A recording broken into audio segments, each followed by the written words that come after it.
வாசிக்கும்படியாக தெரிந்து கொண்ட வேத பகுதி 1 தெசலோனிக்கேயர் புஸ்தகம் 5வது அதிகாரம் அதோட 23வது வசனத்தை வாசிங்க. சமாதானத்தின் தேவன் தாமே உங்களை முற்றிலும் பரிசுத்தமாக்குவாராக. உங்கள் ஆவி ஆத்மா சரீரம் முழுவதும் நம்முடைய யாவாகிய யேசு மெசியா வரும்போது குற்றமற்றதாக இருக்கும்படி காக்கப்படுவதாக. உங்களுடைய ஆவி ஆத்மா சரீரம் முழுவதும் நம்முடைய யேசு மெசியா வரும்போது குற்றமற்றதாய் இருக்கும்படி காக்கப்படுவதாக. பவுல் ஒரு பிரேயர் மாதிரி ஒரு விஷயத்தை சொல்றார், இல்லைன்னா ஒரு ஆசீர்வாதம் மாதிரி கூட இருக்கலாம். முன்னாடி நிற்கக்கூடிய மக்களை பார்த்து என்ன சொல்றாரு, யாசுவா வார வரைக்கும் இயேசு கிறிஸ்து என்று அறியப்படக்கூடிய யாசுவா வார வரைக்கும் உங்களுடைய ஆவியும் ஆத்மாவும் சரீரமும் எப்படி இல்லாமல் இருக்கணுமா, குற்றமற்றதாய் இருக்க வேண்டும். அதுக்கு என்னது, அது காக்கப்பட வேண்டும் அப்படின்னு சொல்றாரு. இப்போ இங்கே இருக்கக்கூடியவர்கள் ஒரு விஷயத்தை நீங்கள் சிந்திக்கணும். நீங்கள் இங்கே இருக்கக்கூடியவர்கள் ஒரு உடலாக எனக்கு கண்ணு முன்னாடி தெரியுறீங்க. ஆனால் வேதம் என்ன சொல்லுதுன்னா, வெறும் உடல் மட்டும் இங்கே இல்லை, ஆவி ஆத்ம சரீரம் என்கிற 3 விஷயங்கள் இங்கு இருக்கிறது. இந்த 3ஐயுமே நீங்கள் குற்றமற்றதாக காக்க வேண்டும். ஆவியையும் குற்றமற்றதாக காக்க வேணும், ஆத்மாவையும் குற்றமற்றதாக காக்கணும், சரீரத்தையும் குற்றமற்றதாக காக்கணும். இப்போ என்னுடைய உடம்பு, உள்ளே இருக்கக்கூடிய ஆவி, உள்ளே இருக்க ஆத்மாங்கிற 3 தனித்தனி நிலைகளை நான் குற்றமற்றதாக காத்துக்கொள்ள வேண்டும் என்று சொல்லி வேதம் எனக்கு சொல்லுது. எது வரைக்கும்? ஒரு நாளைக்கு இல்லை, ஒரு வருஷத்துக்கு இல்லை, தேவன் இந்த உலகத்தில் வருகிற வரைக்கும் நீங்கள் என்ன பண்ணணுமா, குற்றமற்றதாக நீங்கள் அதை காத்துக்கொள்ள வேண்டும் என்று தேவன் சொல்றார். இப்போ நம்ம எத்தனை பேர் இந்த 3 விஷயத்தையும் இதுவரைக்கும் குற்றமற்றதாக காத்திருக்கிறோம்? ஆவி எனக்கு குற்றமில்லாமல் இருக்குது, என்னுடைய ஆத்மா குற்றமில்லாமல் இருக்கு, என்னுடைய சரீரம் குற்றமில்லாமல் இருக்குன்னு யாரால் நம்ம சொல்ல முடியும்? ஒரு மனிதன் எப்படி உண்டாக்கப்படுகிறான் என்று சொன்னால் 3 படிநிலைகளை கொண்டு அவன் உருவாக்கப்படுகிறான். அவனிடத்தில் ஆவி ஆத்மா சரீரம் என்கிற 3 விதமான படிநிலைகள் இருக்கு. இதை வேதம் பல இடங்களில் எப்படி பிரித்து காமிக்கும்னா, நீங்கள் 2 கொரிந்தியருடைய புஸ்தகம் அதனுடைய 4:16 வாசிக்கிற போது, ஆனபடியினாலே நாங்கள் சோர்ந்து போகிறதில்லை, எங்கள் புறம்பான மனுஷனானது அழிந்தும் உள்ளான மனுஷனானது நாளுக்கு நாள் புதிதாக்கப்படுகிறது. பாருங்க, இந்த இடத்துல ஒரு மனிதனை 2ஆக பிரிக்கிறாப்ல. ஒன்று உள்ளான மனுஷன், இன்னொன்று யாரு, புறம்பான மனுஷன். உள்ளான மனுஷன் நீங்க யாராவது பார்த்துருக்கிறீங்களா? உங்களோட உள்ளான மனுஷனை நான் பார்க்க முடியாது, என்னோட உள்ளான மனுஷனை நீங்க பார்க்க முடியாது. ஆனால் புறம்பான மனிதனை நம்ம பார்த்துருக்குறோம். இதுதான் இவங்க மூஞ்சி போல அப்படின்னு ஒவ்வொரு ஆளுடைய முகம் நமக்கு தெரியுது, அவருடைய உடல் தோற்றத்தை வைத்து இவர் தான் அப்படின்னு தீர்மானிச்சுக்கிறோம். ஆனால் நீங்கள் ஆன்மீக ரீதியாக பார்க்குற போது ஒவ்வொரு மனிதனும் வெளியில் பார்ப்பதுன்னு ஒன்று இருக்குது, உள்ளாடி ஒன்று இருக்குது. நான் உங்கள் மூஞ்சை பார்த்தே சிரிச்சுக்கிட்டு மனசில் திட்டிக்கலாம், அந்த வாய்ப்பெல்லாம் எனக்கு இருக்குது. ஏன்? வெளியே இருக்கக்கூடிய மனுஷன் சிரிச்சுக்க முடியும், உள்ளே இருக்க மனுஷன் அவனை திட்டவும் முடியும். அப்போ 2 விதமான வாய்ப்புகள் இருக்குது. உள்ளான மனுஷன் ஒருத்தன் இருக்கிறான், புறம்பான மனுஷன் ஒருத்தன் இருக்கிறான். அப்போ உங்களால் எதை கணிக்க முடியாதுன்னா, நான் மனசில் என்ன நினைக்கிறேன்னு உங்களால் கணிக்க முடிய மாட்டேங்குது. வெளியே நான் என்ன செய்கிறேனோ அதை கணிப்பதனால் இந்த உலகத்துக்கு முடியுது. ஆனால் உள்ளே நான் செய்வதையெல்லாம் கணிக்க யாரால முடியுது? கடவுளால் முடிகிறது, தேவனால் முடிகிறது. நீங்க உள்ள எப்படி அப்படிங்கிறதான் தேவன் பார்க்கிறார். நீங்க வெளியே நடிச்சுட்டு கூட இருந்துடலாம் இல்லையா?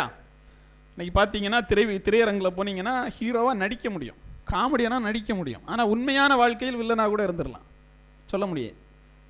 வில்லனாக இருக்கிறவங்க கூட உண்மையான வாழ்க்கையில் ஹீரோவாக இருந்துடலாம், அதை நம்ம சொல்ல முடியாது. அப்போ இங்கே பல பேர் பல விதமான வேடங்களை போட்டு நடித்து கொண்டே இருக்கிறோம். சபையிலையுமே பலர் நடிப்போம், மிகுந்த பரிசுத்தவான்களை போல அதெல்லாம் நடிப்போம். அதுக்கெல்லாம் வாய்ப்பு இருக்குது. இடைவிடாமல் ஜெபம் பண்ணுவது போல இந்த வாய்ப்புகள்லாம் இருக்குது. டெய்லி ப்ரேயர் பண்ணிட்டு தான் இருக்கேன். ஆனால் யாருக்கு தெரியும்? தேவனுக்கு தெரியும். நான் ப்ரேயர் பண்ணுறேன்னா, பைபிள் வாசிக்கிறேன்னா, டிவி பார்க்குறேன்னா, வெளியே போய் 10 பேர் கதையை பேசுறேன்னா யாருக்கு தெரியும்? அதை கண்காணித்து கொண்டிருப்பவருக்கு தெரியும். அப்போ உங்களிடையே உடல் அமைப்பே எப்படி தான் இருக்குது அப்படின்னு பார்த்தீங்கன்னா, உள்ளான மனுஷன் புறம்பான மனுஷன் 2 இருக்குது. நம்முடைய வாழ்க்கையில் பெரும் பகுதியை எதுக்காக வாழ்ந்துடுறோம்னா, இந்த புறம்பான மனிதனுக்காக வாழ்ந்துடும். இன்னைக்கு காலையில் கிளம்பும் போது குளிச்சு ரெடியாகி அதுக்கு ஒரு ட்ரெஸ்ஸு போட்டு அதுக்கு அதை அலங்கரித்து அப்படியே இங்கே வர்றது வரைக்குமே எதை அழகாக வச்சுருந்துருக்கோம்?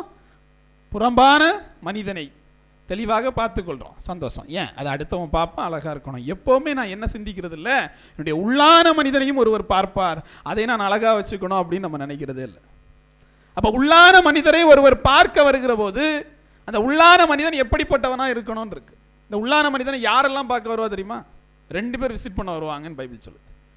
முதல்ல கடவுள் அப்படியே பார்க்க வருவார், தேவன் உங்களை பார்க்க வருவார். இன்னொருத்தர் யாரு? பிசாசுன்னு ஒருத்தர் இருக்கிறார். நீங்கள் ஒன்று புரிந்துக்கணும், இந்த உலகத்தில் 2 விதமான மனிதர்கள் இருக்கிறார்கள். இறைவனை நம்பக்கூடியவர்கள், இறைவனை நம்பாதவர்கள். இவ்வளவுதான் விஷயம். இறைவனை நம்பக்கூடிய ஒரு கூட்டம் இருக்குது, இறைவனை நம்பாத ஒரு கூட்டமும் இருக்குது. இறைவனை நம்பாத கூட்டம் என்னன்னு சொல்லிப்பாங்கன்னா இயற்கை என்று அழைச்சிப்பாங்க, அவ்வளோதான் விஷயம். அவங்களுக்கு சில இதுக்கெல்லாம் விடை தெரியாது. யார் மனிதனை உண்டாக்கியது? இயற்கை உண்டாக்கியது. ஏன் உங்கள் வாழ்க்கையில் கஷ்டம் வருது? இயற்கை அனுமதித்தது, அவ்வளோதான் விஷயம். அவன் இயற்கைன்னு சொல்லிப்பானே தவிர இறைவன் அப்படிங்கக்கூடிய இடத்தை எடுத்துட்டு அவன் இயற்கைன்னு ஃபில் பண்ணிக்கிறான். ஏன்னா அவனுக்கு என்ன பிடிக்க மாட்டேங்குது? நியாயப்பிரமாணம், கற்பனை, கட்டளை பிடிக்க மாட்டேங்குது. என்ன நீங்கள் ஒரு கோடு போட்டு என்ன வாழ சொல்கிறது, நானே வாழ்ந்துப்பேன் அப்படின்னு சொல்லிட்டு அவன் தீர்மானிக்கிறான். அதனால அவன் கடவுள் இல்லைன்னு நம்பிக்கிறான். ஆனால் ஒன்றை நீங்கள் புரிந்து கொள்ள வேண்டும், ஒரு மனிதன் இந்த உலகத்தில் பிறக்கிறான் என்று சொன்னால் அவன் கடவுளை பற்றி சிந்தித்தாக வேண்டும். அவன் இறக்கிறான் என்று சொன்னாலும் நீங்கள் கடவுளை பற்றி சிந்தித்தாக வேண்டும். ஒரு உயிரை நீங்களும் நான் உடனடியாக என்ன பண்ணிட முடியாது, உருவாக்கிட முடியாது. நீங்கள் ஒருவேளை சொல்லலாம், ஒவ்வொரு இடத்துலையுமே செயற்கை கருத்தரிப்பு மையம் எல்லாம் வச்சுருக்காங்களே, அப்போ ஏன் உருவாக்கிட முடியாது? அப்போ போகிற எல்லாரும் பிள்ளை பெற்றிருந்துருக்கணும் இல்லையா? அப்படி இல்லை. உயிர் என்பதை தேவன் தான் தீர்மானிக்கிறார். ஒரு உயிரை நீங்கள் அப்படியே பாதுகாத்துடலாம். மனுஷனுடைய அறிவு பெரிது அப்படின்னு பார்த்தீங்கன்னா, ஒரு வாரம் ஆகலைன்னு நினைக்கிறேன், ஒரு ஃப்ளைட்டு அப்படியே புறப்பட்டு போயிருக்கு. போய் 2 நிமிஷத்தில் போய் பில்டிங்கில் இடிச்சு என்ன பண்ணிட்டாப்லையா, எல்லாரும் இறந்து போயிட்டாங்க அப்படின்னு பார்க்குறோம். அதில் ஒரு மனுஷன் பொழைக்க வேற செஞ்சுருக்கான், அப்படி தானே? ஒரு மனுஷன் பொழைக்க வேற செஞ்சுருக்கான். அவனுடைய வாழ்க்கையில் அது பெரிய ஒரு சாதனையாக இருந்திருக்கும். என்னடா மண்டையெல்லாம் ரத்தமாக இருக்குன்னு சொல்லி கேட்கும்போது ஃப்ளைட்லேருந்து கீழே விழுந்துட்டேங்கிற மாதிரி இவர் என்ன பண்ணிட்டாருன்னா, மொத்த பேர் செத்துட்டான், இவர் மட்டும் பொழைச்சபடி வெளியே வந்திருக்கிறாரு. அது ஒரு பெரிய ஒரு ஆச்சரியமான விஷயம்தான். நானுமே என்ன பண்ணேன்னா, உண்மையாகவே இந்த விபத்து நடக்கிறதுக்கு முந்தின நாள் டெல்லி போனோம் அப்படிங்கிறதுக்காக ஃப்ளைட்டில் தான் டிக்கெட் பார்த்தேன். இந்த விபத்தை பார்த்த உடனே இப்போதைக்கு டெல்லி போவேணாம். உங்களுக்கு புரியுது இல்லை? ஏன்னா நம்ம ஃப்ளைட்டு இப்படி போமா இப்படி போமான்னு தெரில, அது இப்படி போய் முட்டிக்கிச்சுன்னா எங்கே போகிறது? அது அவ்வளோ பெரிய கஷ்டமாயிடுச்சு. உள்ளே போனவன் பல நிலையான ஒரு ஆசையோடு சந்தோஷத்தோடு போயிருந்திருப்பான் இல்லையா? அதில் ஒரு பெண்மணி தன்னுடைய கணவருக்கு என்ன பண்ணுறாங்க, சர்ப்ரைஸாக போய் நின்றுலான்னு போயிடுறாங்க. அது புருஷனுக்கு பெரும் சர்ப்ரைஸ் ஆகிடுச்சு. என்ன ஆயிடுச்சு? வாழ்க்கை எப்படி போகுது தெரியுமா? நாளைக்கு நான் இருப்பேனா இல்லையான்னு தெரில, நாளைய தினம் எனக்கானதா இல்லையான்னு தெரில. அதில் பயணித்த யாருமே என்ன நினச்சிருக்க மாட்டாங்க, இன்னையோடு என்னுடைய வாழ்க்கை முடியுதுன்னு நினச்சிருக்க மாட்டாங்க. இன்னைக்கு நம்ம இங்கே இருக்கிறோம், நாளைக்கு நம்ம இருப்போமான்னு நமக்கு தெரியாது. அப்போ நம்ம எதற்காக வாழணுங்கிறத நீங்கள் தீர்மானிச்சுக்கணும். இறப்பு என்று ஒன்று இருக்கிறது என்று சொன்னாலே அங்கு இறைவன் என்று ஒருவர் இருக்கிறார். உங்களுடைய காலம் உங்களுடைய கையில் இல்லைனாலே அப்போ அது யாருடைய கையில் இருக்குன்னு நீங்கள் நினைக்கணுமா இல்லையா? அப்போ அவர் தான் உங்களுக்கு என்ன பண்ணுறாரு, ஒவ்வொரு நாளையும் நீட்டி கொடுக்கிறார், ஒரு நல்ல வாய்ப்பாக கொடுக்குறாரு. அந்த வாய்ப்பை நம்ம என்ன பண்ணணும், பயன்படுத்துகிறவர்களாக இருக்கணும். இப்போ உதாரணத்திற்கு இங்கே எத்தனை வயசு இருக்கிறவங்கன்னு தெரியல, நான் உதாரணத்துக்கு நான் ஒரு 50 வருஷம் வாழ்ந்துருவேன்னு கணிப்பாக ஒரு சொல்கிறேன்னு வைங்களேன். அப்போ அதிகபட்சம் நான் ஒரு 18,000 நாட்கள் வாழ்ந்துடுறேன்னு வைங்க. இப்போ ஒரு 18,000 நாட்கள்லையோ அல்லது ஒரு 20,000 நாட்கள்னே போடுங்களேன். இந்த 20,000 நாட்களில் நான் இந்த உலகத்தையும் அப்படியே சம்பாதிச்சு மாற்றிட போகிறேன்னா, நீங்கள் என்னுடைய வாழ்க்கையில் அதிகபட்சமாக நான் என்ன பண்ணிட முடியும்னு நீங்கள் நினைக்கிறீங்க? சாப்பிட முடியும், தூங்கிட முடியும், 4 பேர்கிட்ட பேசிட முடியும். இதை தாண்டி நான் என்ன பண்ணிட முடியும்? நீங்கள் நினைக்கிறீங்க சொத்துக்களை சேர்த்துட முடியும். அது அப்படி இல்லை. நான் நம்பிட முடியும் இது எனக்கு அப்படின்னு, ஆனால் கொண்டு போக முடியாது. நான் ஒரு மாயையை நம்பிட முடியும், இந்த பொருள் எனக்கானது, இந்த வீடு எனக்கானது, இந்த நிலம் எனக்கானது. உண்மையை யோசித்து பாருங்கள், நீங்கள் இந்த உலகத்தை விட்டு போனதுக்கு அப்புறம் அது உங்களுக்கானதே இல்லை. நான் இவ்வளவு பணத்தை சம்பாதிச்சிட்டேன் அப்படின்னு நீங்கள் நினைக்கலாம், ஆனால் நீங்கள் உலகத்தை விட்டு போனதுக்கு அப்புறம் அது எதுவுமே உங்களுக்கானது இல்லை. அப்படின்னா நீங்கள் இந்த உலகத்தில் சம்பாதித்தது எல்லாம் என்னதுதான், வெறும் நினைவுகளை தான். அப்படிதானே?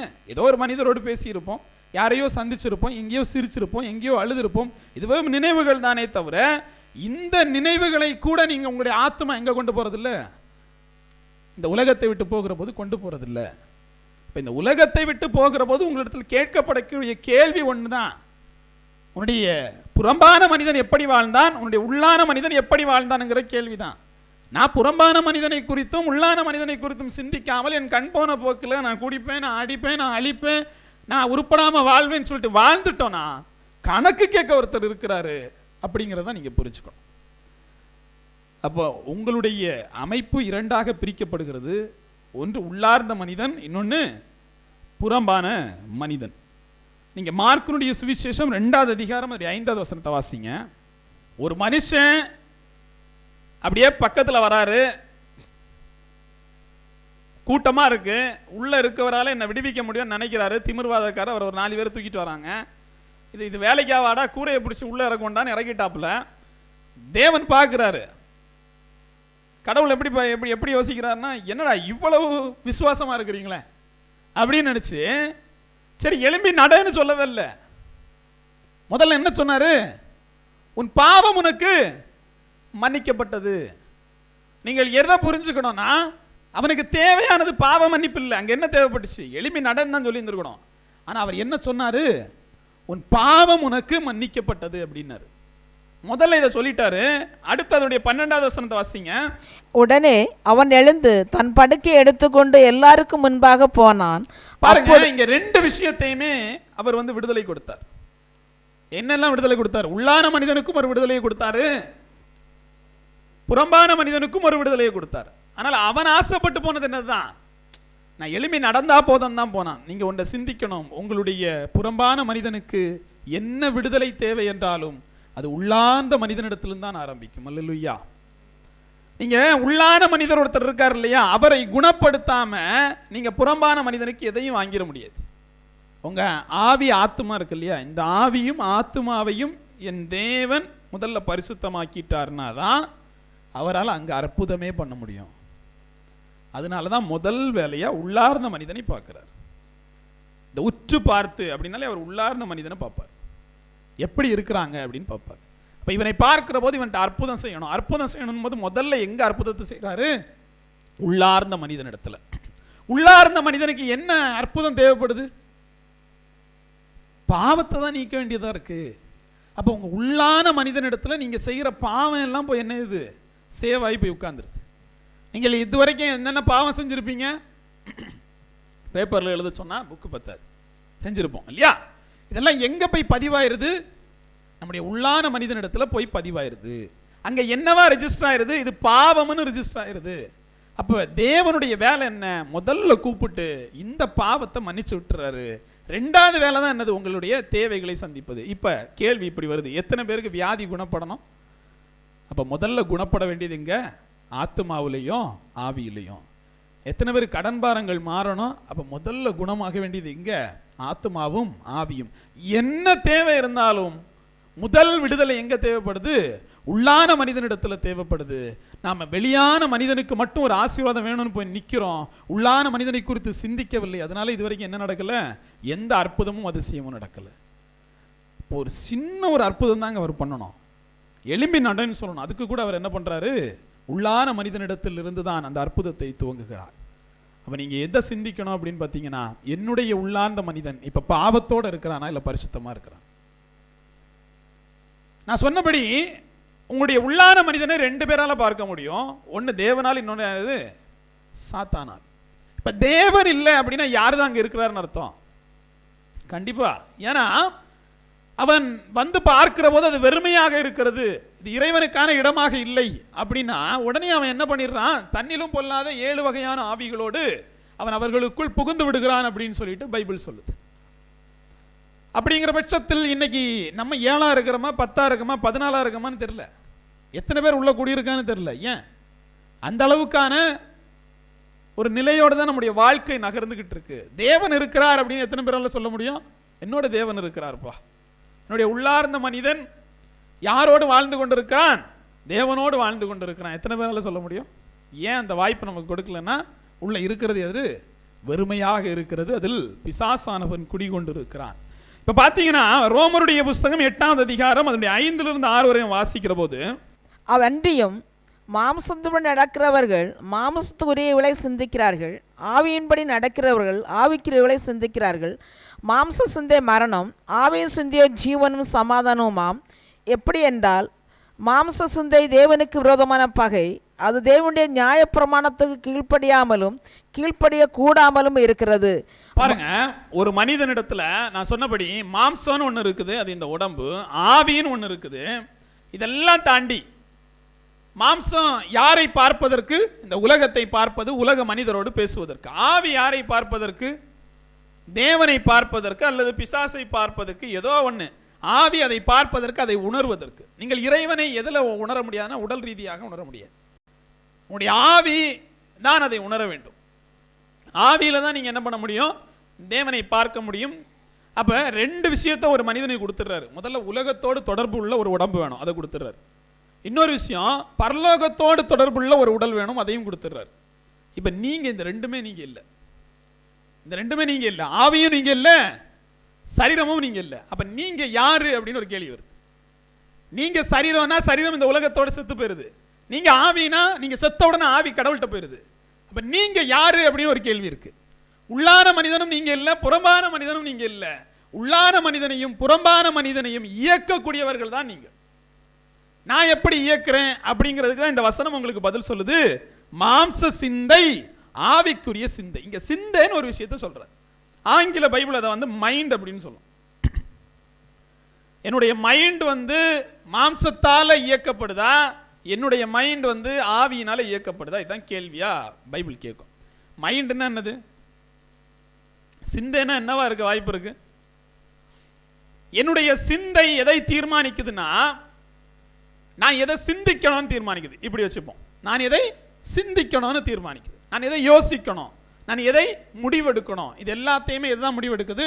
என்னுடைய சிந்தை முடிவெடுக்குது. தேவன் இந்த உலகத்தில் மனிதனை படைக்கிற போது அவன்கிட்ட ஆவி இருந்துச்சா? இருந்துச்சு. ஆத்மா இருந்துச்சா? இருந்துச்சு. சரீரம் இருந்துச்சா? இருந்துச்சு. இப்ப அவனுக்கு என்ன இல்லைன்னா, தீர்மானிக்கக்கூடிய திறன் இருந்துச்சா? இருந்துச்சு. தீர்மானிக்கக்கூடிய திறன் இருந்துச்சு. அதனாலதான் அவன் முன்னாடி ரெண்டு விஷயம் வைக்கப்படுது இல்லையா? ரெண்டையுமே கொடுக்கிறாரு. அவன் எதை தீர்மானிச்சு கொள்றான்?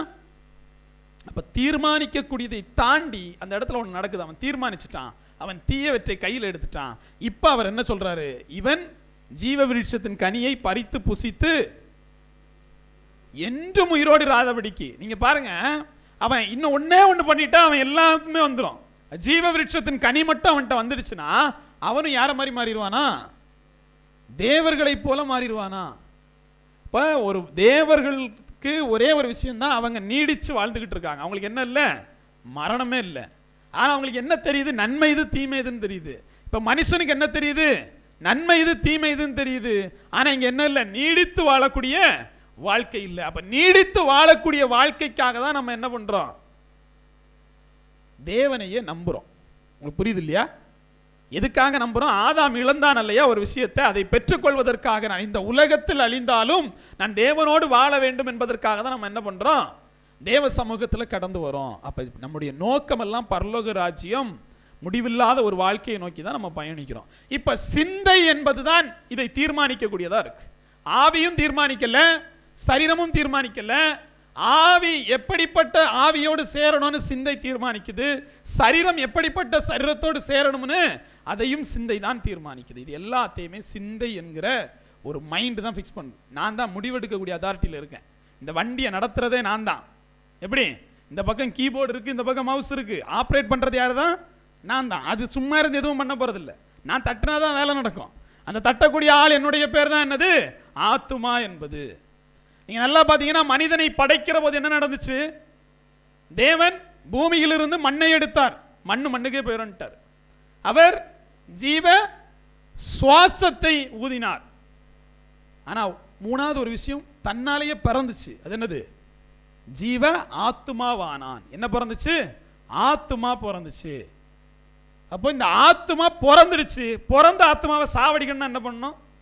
மண்ணை கீழே போடணும், ஆவியை மேலே எடுக்கணும். அவ்வளோதானே கதை. கீழேருந்து ஒரு மண்ணை எடுத்தாரு, மேலேருந்து ஒரு ஆவியை கொடுத்தாரு, ஆத்துமா உருவாயிடுச்சு. ஆத்துமாவை நீங்கள் சாவடிக்கணும்னா ஒன்று தான் பண்ணணும், மண்ணை பிடிச்சி கீழே போடணும், ஆவியை மேலே எடுக்கணும். இப்படி தான் ஒவ்வொருத்தனும் சாவறான். நீங்களும் நானும் கூட என்னைக்கு என்னுடைய ஆவியை தேவன் கூப்பிடுறாரோ அன்னையோட நம்ம என்ன பண்ணணும்? முடிஞ்சு, ஆத்துமா செத்து போச்சு.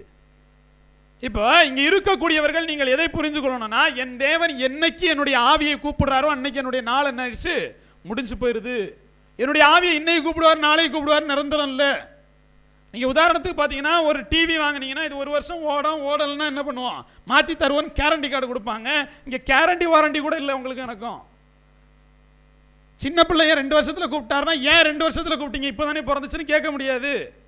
100 வருஷத்துக்கு மேலே ஒருத்தன் வாழ்ந்தானா இவனுக்கு தான் எக்ஸ்பீரி ஆயிடுச்சு ஏன் இவன் சாவதுன்னு கேட்க முடியாது.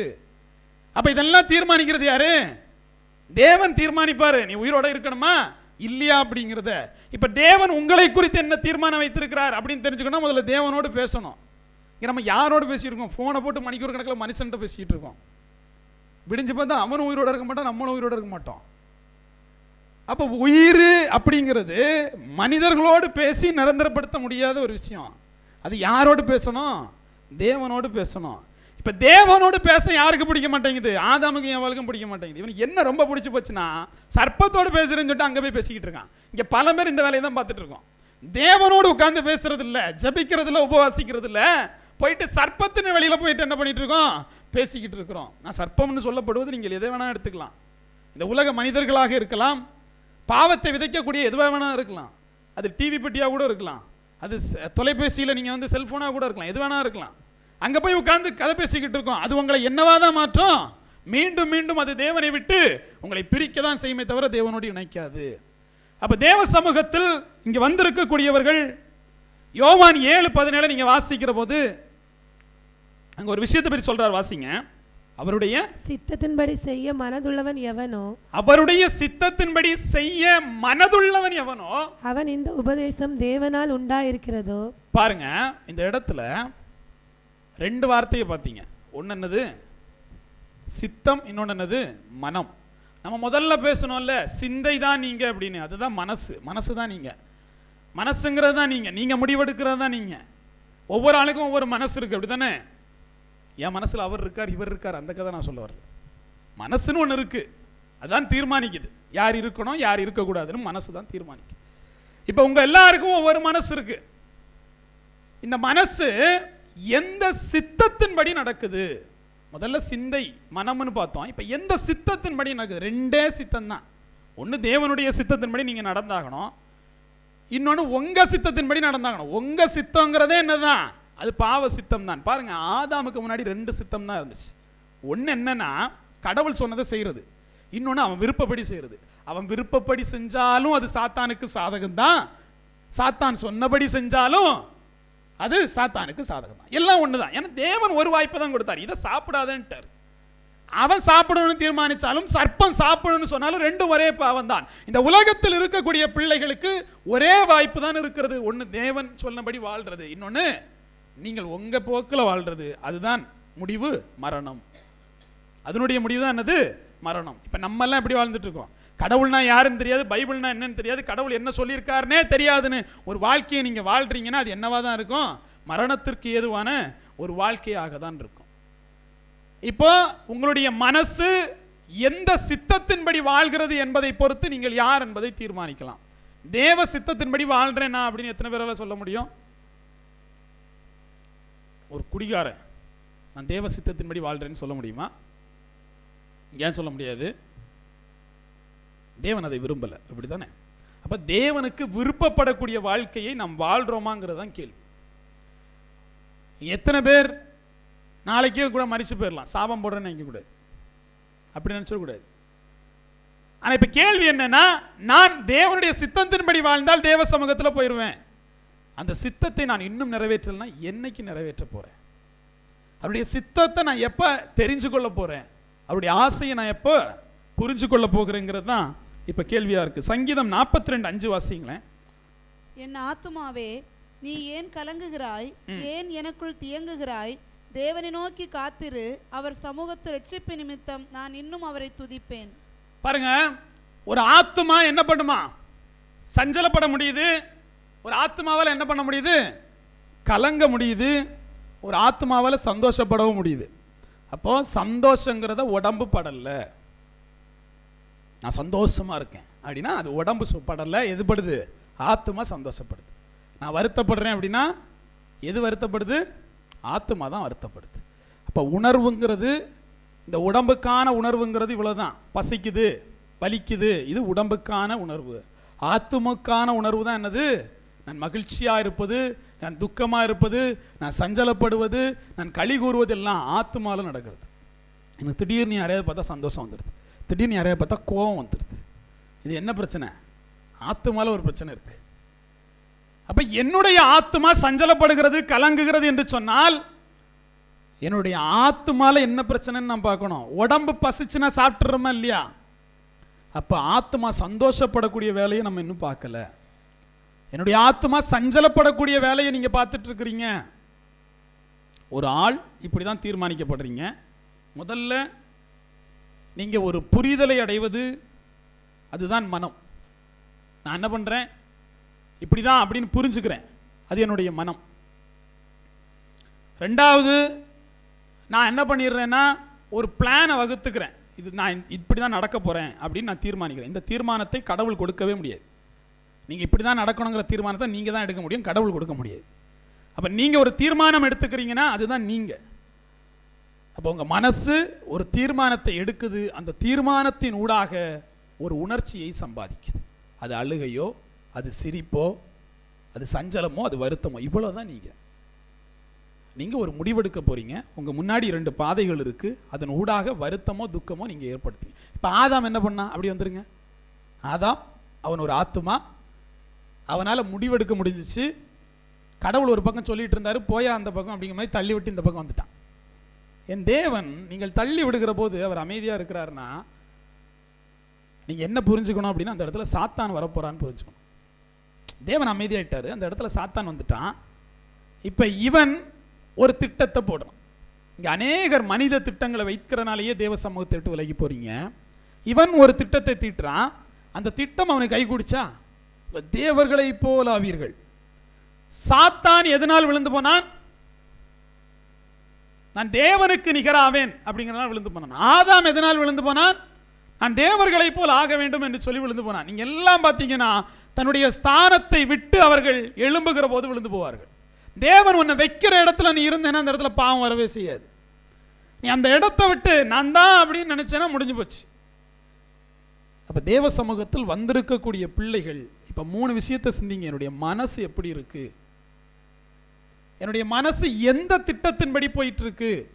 என்னுடைய ஆத்துமா இப்ப சந்தோஷப்படுதா, வருத்தப்படுதா? நீங்க ஆத்தும மணவாளன் அப்படின்னு ஒன்று இருக்கு இல்லையா? யார் உங்க ஆத்தும மணவாளன்? யார் உங்க ஆத்தும? அப்படி அக்கா அந்த பக்கம் பார்க்குறாங்க. அவங்க ஆத்தும மணவாளன் நம்ம எதை வச்சு சொல்றோம்? செத்தா கூட வந்துருவாப்லையா? இல்லை ஆத்துமா போகும்போது பரலோகத்திலே நினைச்சு வச்சுப்பாங்க, ஏ ஜோடி ஜோடியா போடு அடியா. என்னக்கு அதில் ஆத்ம மணவாளன்? உடைய சரீரத்தின் துணை தான் இதுவே தவிர ஆத்மாவின் துணையை நீங்க தேர்ந்தெடுப்பீங்க. அங்க 2 வாய்ப்பு தான் உங்களுக்கு இருக்கு. ஒன்னு யார் இருக்கா? தேவன் இருக்காரு, இன்னொன்னு சாத்தான் இருக்கு. இதை எதை தீர்மானிக்குது? சித்தம் தான் தீர்மானிக்குது. நீங்க எந்த சித்தத்தின்படி நடக்கிறீங்க. இப்போ உதாரணத்துக்கு ஒரு புருஷனை திருமணம் செஞ்சுக்கிறீங்க, அவர் சொன்னபடி நடக்க மாட்டேன், நான் இன்னொருத்தர் சொன்னபடி நடப்பேன்னா நம்ம இப்போ யாருக்கு பொண்டாட்டியா இருந்துகிட்டு இருக்கோம்? ஒரு கேள்வி வருது இல்லை, யாருக்கு தான்டா பொண்டாட்டியா இருக்குன்னு ஒரு கேள்வி வருது இல்லை, அங்கதான் பிரச்சனை. அப்போ நான் யாரை சார்ந்து இருக்கிறேன், யாரை மகிமைப்படுத்துகிறேன், யாரை கனப்படுத்துகிறேன்ங்கிறதை பொறுத்து தான் என்னுடைய தலை அமைகிறது. இப்போ வந்திருக்கக்கூடிய பிள்ளைகள் எதுக்காக இதை புரிஞ்சுக்கணும்னு நான் சொல்றேன்னா, நீங்கள் 1000 முறை ஸ்தோத்திரம் சொல்லுங்க, ப்ரேயர் பண்ணுங்க, பைபிள் வாசிங்க, ஒரு பிரயோஜனம் இல்லை. ஏன்? எண்ட் ஆஃப் த டே முடிவு என்னன்னா, நான் பரலோக ராஜ்யத்துக்கு போவேனா போக மாட்டேனா, என்னுடைய ஆத்மா ரட்சிக்கப்படுமா படாதா, இதானே கேள்வி. அப்ப ஆத்மாவுக்காக நீங்கள் வாழ ஆரம்பிக்காத வரைக்கும் எவன் ஒருவன் நான் ஆத்மாவுக்காக வாழ்றேன்னு நினைக்கிறானோ அவன் என்ன நினைக்க மாட்டான் தெரியுமா? சபை மோசம், பாஸ்டர் மோசம் நினைக்க மாட்டான். ஏன்? அவனுக்கு நல்லா தெரியும், என்னுடைய ஆத்மாவை ரட்சிக்க நான் தான் போராடி ஆகணும்னு தெரியும் இல்லையா? அடுத்தவங்களை குறை சொல்ல நிற்க மாட்டான், தேவனை குறை சொல்ல நிற்க மாட்டான், வேதத்தை குறை சொல்ல நிற்க மாட்டான், முறுமுறுக்க மாட்டான். அவன் தன்னை திருத்திக் கொள்ள ஆரம்பிப்பான். அப்ப என்ன திருத்திக் கொள்ள ஆரம்பிக்கணும்னா, முதல்ல இந்த புரிதல் எனக்கு தேவை. உள்ளார்ந்த மனிதனையும் புறம்பான மனிதனையும் நான் தான் சரி பண்ணணும் அப்படிங்கிறது தேவை. ஆதியாகமம் 2:7 ஒரு கவாசிங்க. தேவனாகிய மனுஷனை பூமியின் மண்ணினாலே உருவாக்கி ஜீவ சுவாசத்தை அவன் நாசியிலே ஊதினார். மனுஷன் ஜீவாத்மா ஆனான். பாருங்க, பூமியின் மண்ணு, ஜீவ சுவாசம், ஜீவ ஆத்மா, இப்படி ஒரு மனிதன் உண்டாக்கப்படுகிறான். இப்ப என்கிட்ட என்னெல்லாம் இருக்கு? பூமியினுடைய மண் என்கிட்ட சேர்ந்திருக்கு, தேவனுடைய சுவாசம் என்னிடத்துல சேர்ந்திருக்கு, ஆத்மான்னு ஒண்ணு இங்க உருவாயிருக்கு. இப்படி நம்ம எல்லாரும் இங்க நிற்கிறோம். நம்ம எல்லாரும் உருவாக்கப்பட்டதனுடைய ரா மெட்டீரியல், மூலப்பொருள் என்னவா இருந்துச்சு? மண்ணா இருந்துச்சு. இப்போ மண்ணுங்கிறது மூலப்பொருள். மண்ணை எடுத்து இந்த குயவன் என்ன பண்ணுவார்? வெறும் களிமண்ணை தூக்கி தான் அவர் என்னதான் எதையாவது வரைவார், அப்படிதானே? பானையா வனைஞ்சுக்குப்பாரு, வரைவார்ல வனைவார். என்ன பண்ணுவார்? பானையா வனைஞ்சுப்பாரு. நம்மளால மனுஷனை கூட என்ன பண்ணிட முடியும்?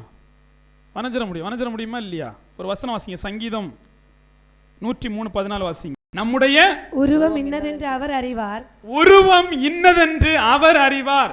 நாம் மண்ணென்று நினைவு கூறுகிறார். நாம் மண் என்று நினைவு கூறுகிறார். பாருங்க, இந்த இடத்துல நான் என்ன சொல்ல வரேன்னா, நீங்க என்னென்ன உருவத்தோடு இருக்கிறீங்கன்னு யாருக்கு தெரியும்? தேவனுக்கு தெரியும். இப்போ உங்களுக்கு இந்த உருவத்தை கொடுத்தது யாரு? தேவன் தான் கொடுத்தார், அப்படிதானே? இந்த உருவத்தை கொடுத்தது யார்? ஆதாமுக்கு. இது ஆதாமுடைய உருவம்னு கொடுத்தது யார் தான்? கடவுள் தான் கொடுத்தார். இங்க இருக்க ஒவ்வொருவருக்கும் ஒரு உருவம் இருக்குல்ல, இந்த உருவத்தை கொடுத்தது யார் தான்? தேவன் தான் கொடுக்கிறார். இப்போ நான் வச்சிருக்கக்கூடியது இந்த ஃபோன் பார்த்தீங்கன்னா, ஐஃபோன் வந்து 15 Pro Max, இது ஒரு மாடல். 14 Pro Max இருக்கும், 13 Pro Max இருக்கும். என்ன இருக்கும்? ஏதோ ஒரு வித்தியாசங்களோட மாடல் இருக்கும். தேவனை சிந்திங்களேன், மில்லியன் கணக்கான மாடலை போட்டிருக்காரு. உங்கள் மூக்கு என் மூக்கு மாதிரி இல்லை, என் கைரேகை உங்கள் கைரேகை மாதிரி இல்லை, என் கண்ணு உங்கள் கண்ணு மாதிரி இல்லை, அப்படிதான். மிகப்பெரிய ஒரு படைப்பாளி. கோடிக்கணக்கான மக்களை ஒரே மாதிரி இல்லாமல் வித்தியாசமாக என்ன பண்ணிட்டாரு? படைச்சு விட்டாரு. ஆனால் மூலப்பொருள் ஒன்று தான். என்னது? மண்ணு தான். ஒரு மண்ணை எடுத்து ஒரு மனிதன் இத்தனை மாடலை உருவாக்க முடியும்னா, இன்னும் மாடல் முடியலை, பிறந்துக்கிட்டு இருக்கு. இப்போ பேசுகிற டைம் கூட வித்தியாசமாக ஒரு பிள்ளை பிறக்குது. அதுக்கு ரேகை வேற மாதிரி இருக்கு, மூஞ்சி வேற மாதிரி இருக்கு, மூக்கு வேற மாதிரி இருக்கு, கண்ணு வேற மாதிரி இருக்கு. அப்போ இவ்வளவு பெரிய ஒரு படைப்பாளியாக யார் இருக்கிறாரு? தேவன் இருக்கிறார். இப்ப கேள்வி என்னன்னா, புறம்பான மனிதனை உண்டாக்கியது யாரு? யாரு? புறம்பான மனிதனை உண்டாக்கியது யாரு? தேவன். மனிதனால் புறம்பான மனிதனை உண்டாக்க முடியுமா? மனிதனால் ஒரு புறம்பான மனிதனை உண்டாக்க முடியுமா? முடியும். எப்படி முடியும்? புறம்பான மனிதன் என்பது வெறும் உருவந்தான். என்னதான்? வெறும் உருவந்தான். நீங்க இதுல செத்து கிடக்குறீங்க, அது புறம்பான மனிதன் தானே? அது புறம்பான மனிதன் தான். அப்போ இப்போ உதாரணத்துக்கு பார்த்தீங்கன்னா, ஒரு பானையை வரைகிறோம், அது புறம்பானது தான். புறம்பான ஒரு வடிவம், உருவம் தான். திருவள்ளுவர் இருக்காரு தெரியுமா? யாரு? புறம்பான மனிதன் தான். என்ன வித்தியாசம்? தேவனால் உங்களை உண்டாக்கிற முடிஞ்சு, உயிர் கொடுக்க முடிஞ்சு. நம்மளால திருவள்ளுவரை உருவாக்க முடிஞ்சு, உயிர் கொடுக்க முடியல, அப்படிதானே?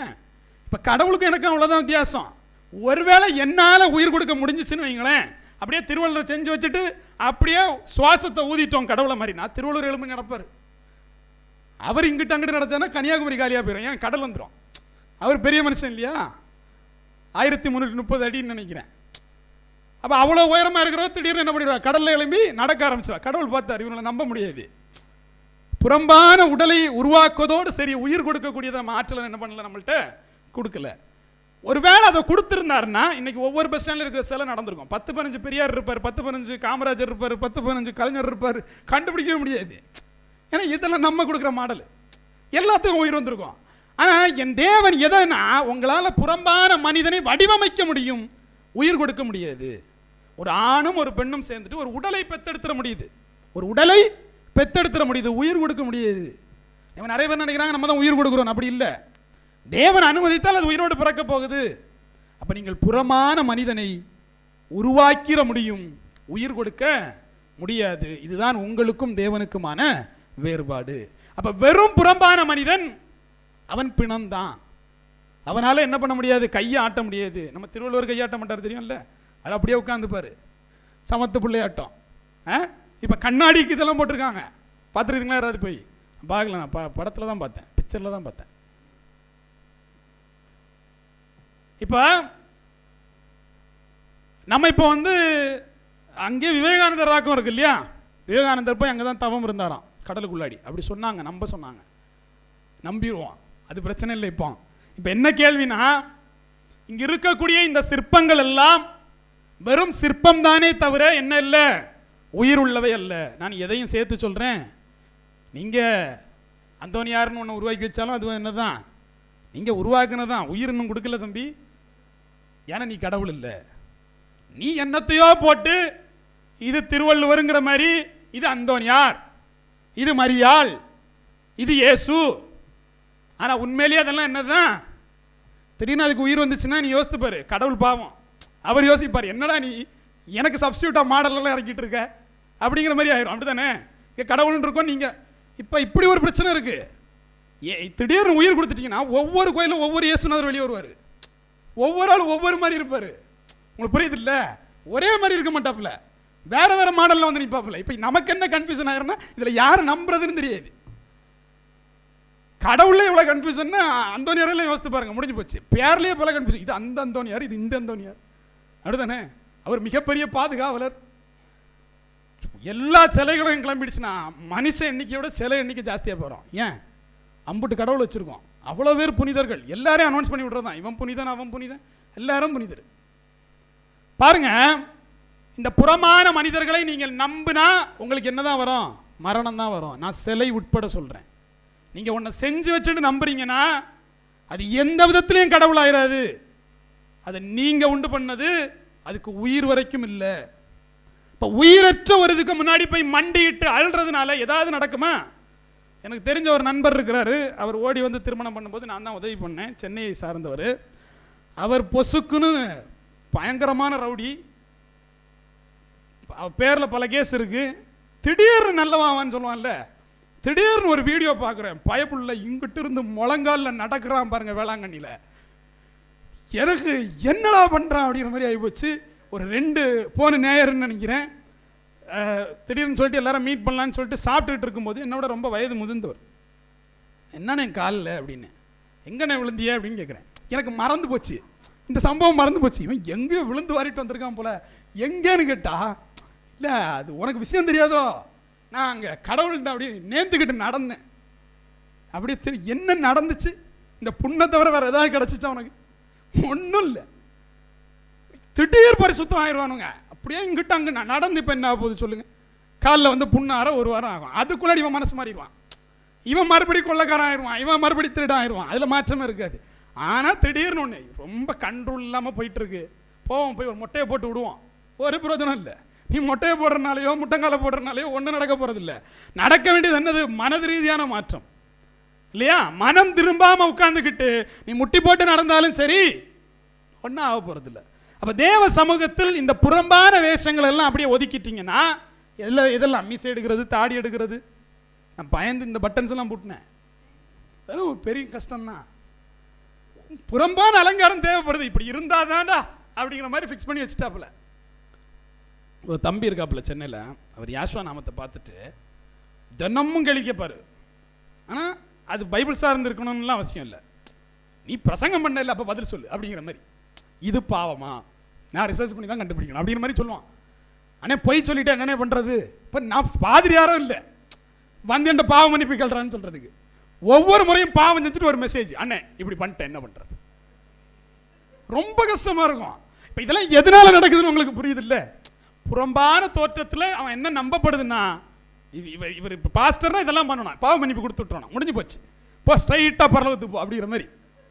அப்போ இங்கே என்ன ஒரு சிக்கல் இருக்குன்னா, நம்ம இன்னும் எதை புரிஞ்சுக்கலன்னா, என் தேவனுக்கு எது தேவைங்கிறதே புரிஞ்சுக்கல.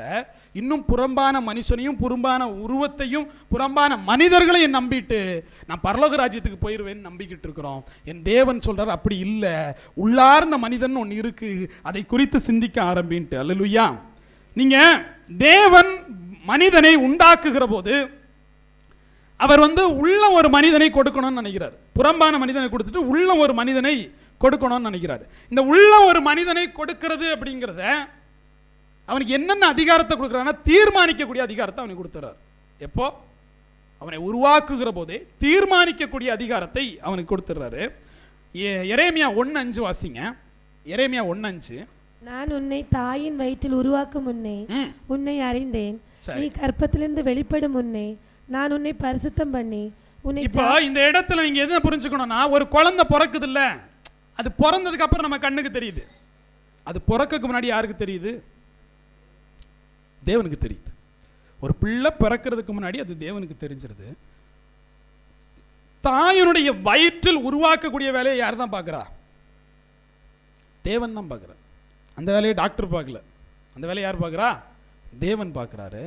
அது கற்பத்திலிருந்து வெளிப்படும் முன்னாடியே என் தேவன் அதை என்ன பண்ணுறாரு?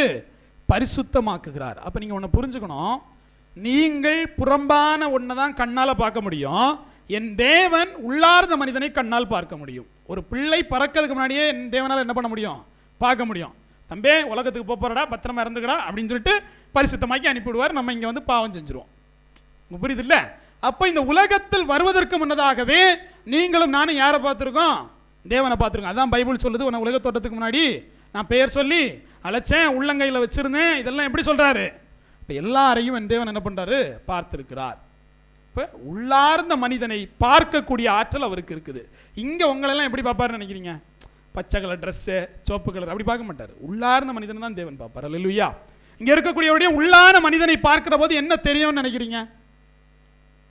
என்ன தெரியும் நினைக்கிறீங்க? பாவம் தான் தெரியும், வேற ஒன்றும் தெரியாது. பாவம் மட்டும்தான் தெரியும். உங்க சிந்தனையில் வரக்கூடிய பாவங்கள் அங்கதான் என்ன பண்ணிட்டு இருக்கு? சேவ் பண்ணி வச்சிருக்கிறீங்க. உங்களுடைய செயல்களினால் வரக்கூடிய பாவமும் அங்கதான் சேவ் பண்ணி வச்சிருக்கீங்க. ஒரு மனுஷனை பார்க்கிற போது ஒரு பாவ குடவுனா தான் அவருக்கு தெரியும். வராம பாரு, இங்க பாரு எவ்வளவு பாவம் பாரு, அங்க பாரு அப்படின்னு சுத்தி முத்தி எல்லாரும் எப்படி தான் தெரியும்? பாவம் நிறைந்தவர்களாக தான் என்ன பண்ணும்? என் தேவனுடைய கண்ணுங்களுக்கு தெரியும். இப்போ இன்னொரு கேள்வி இருக்கு.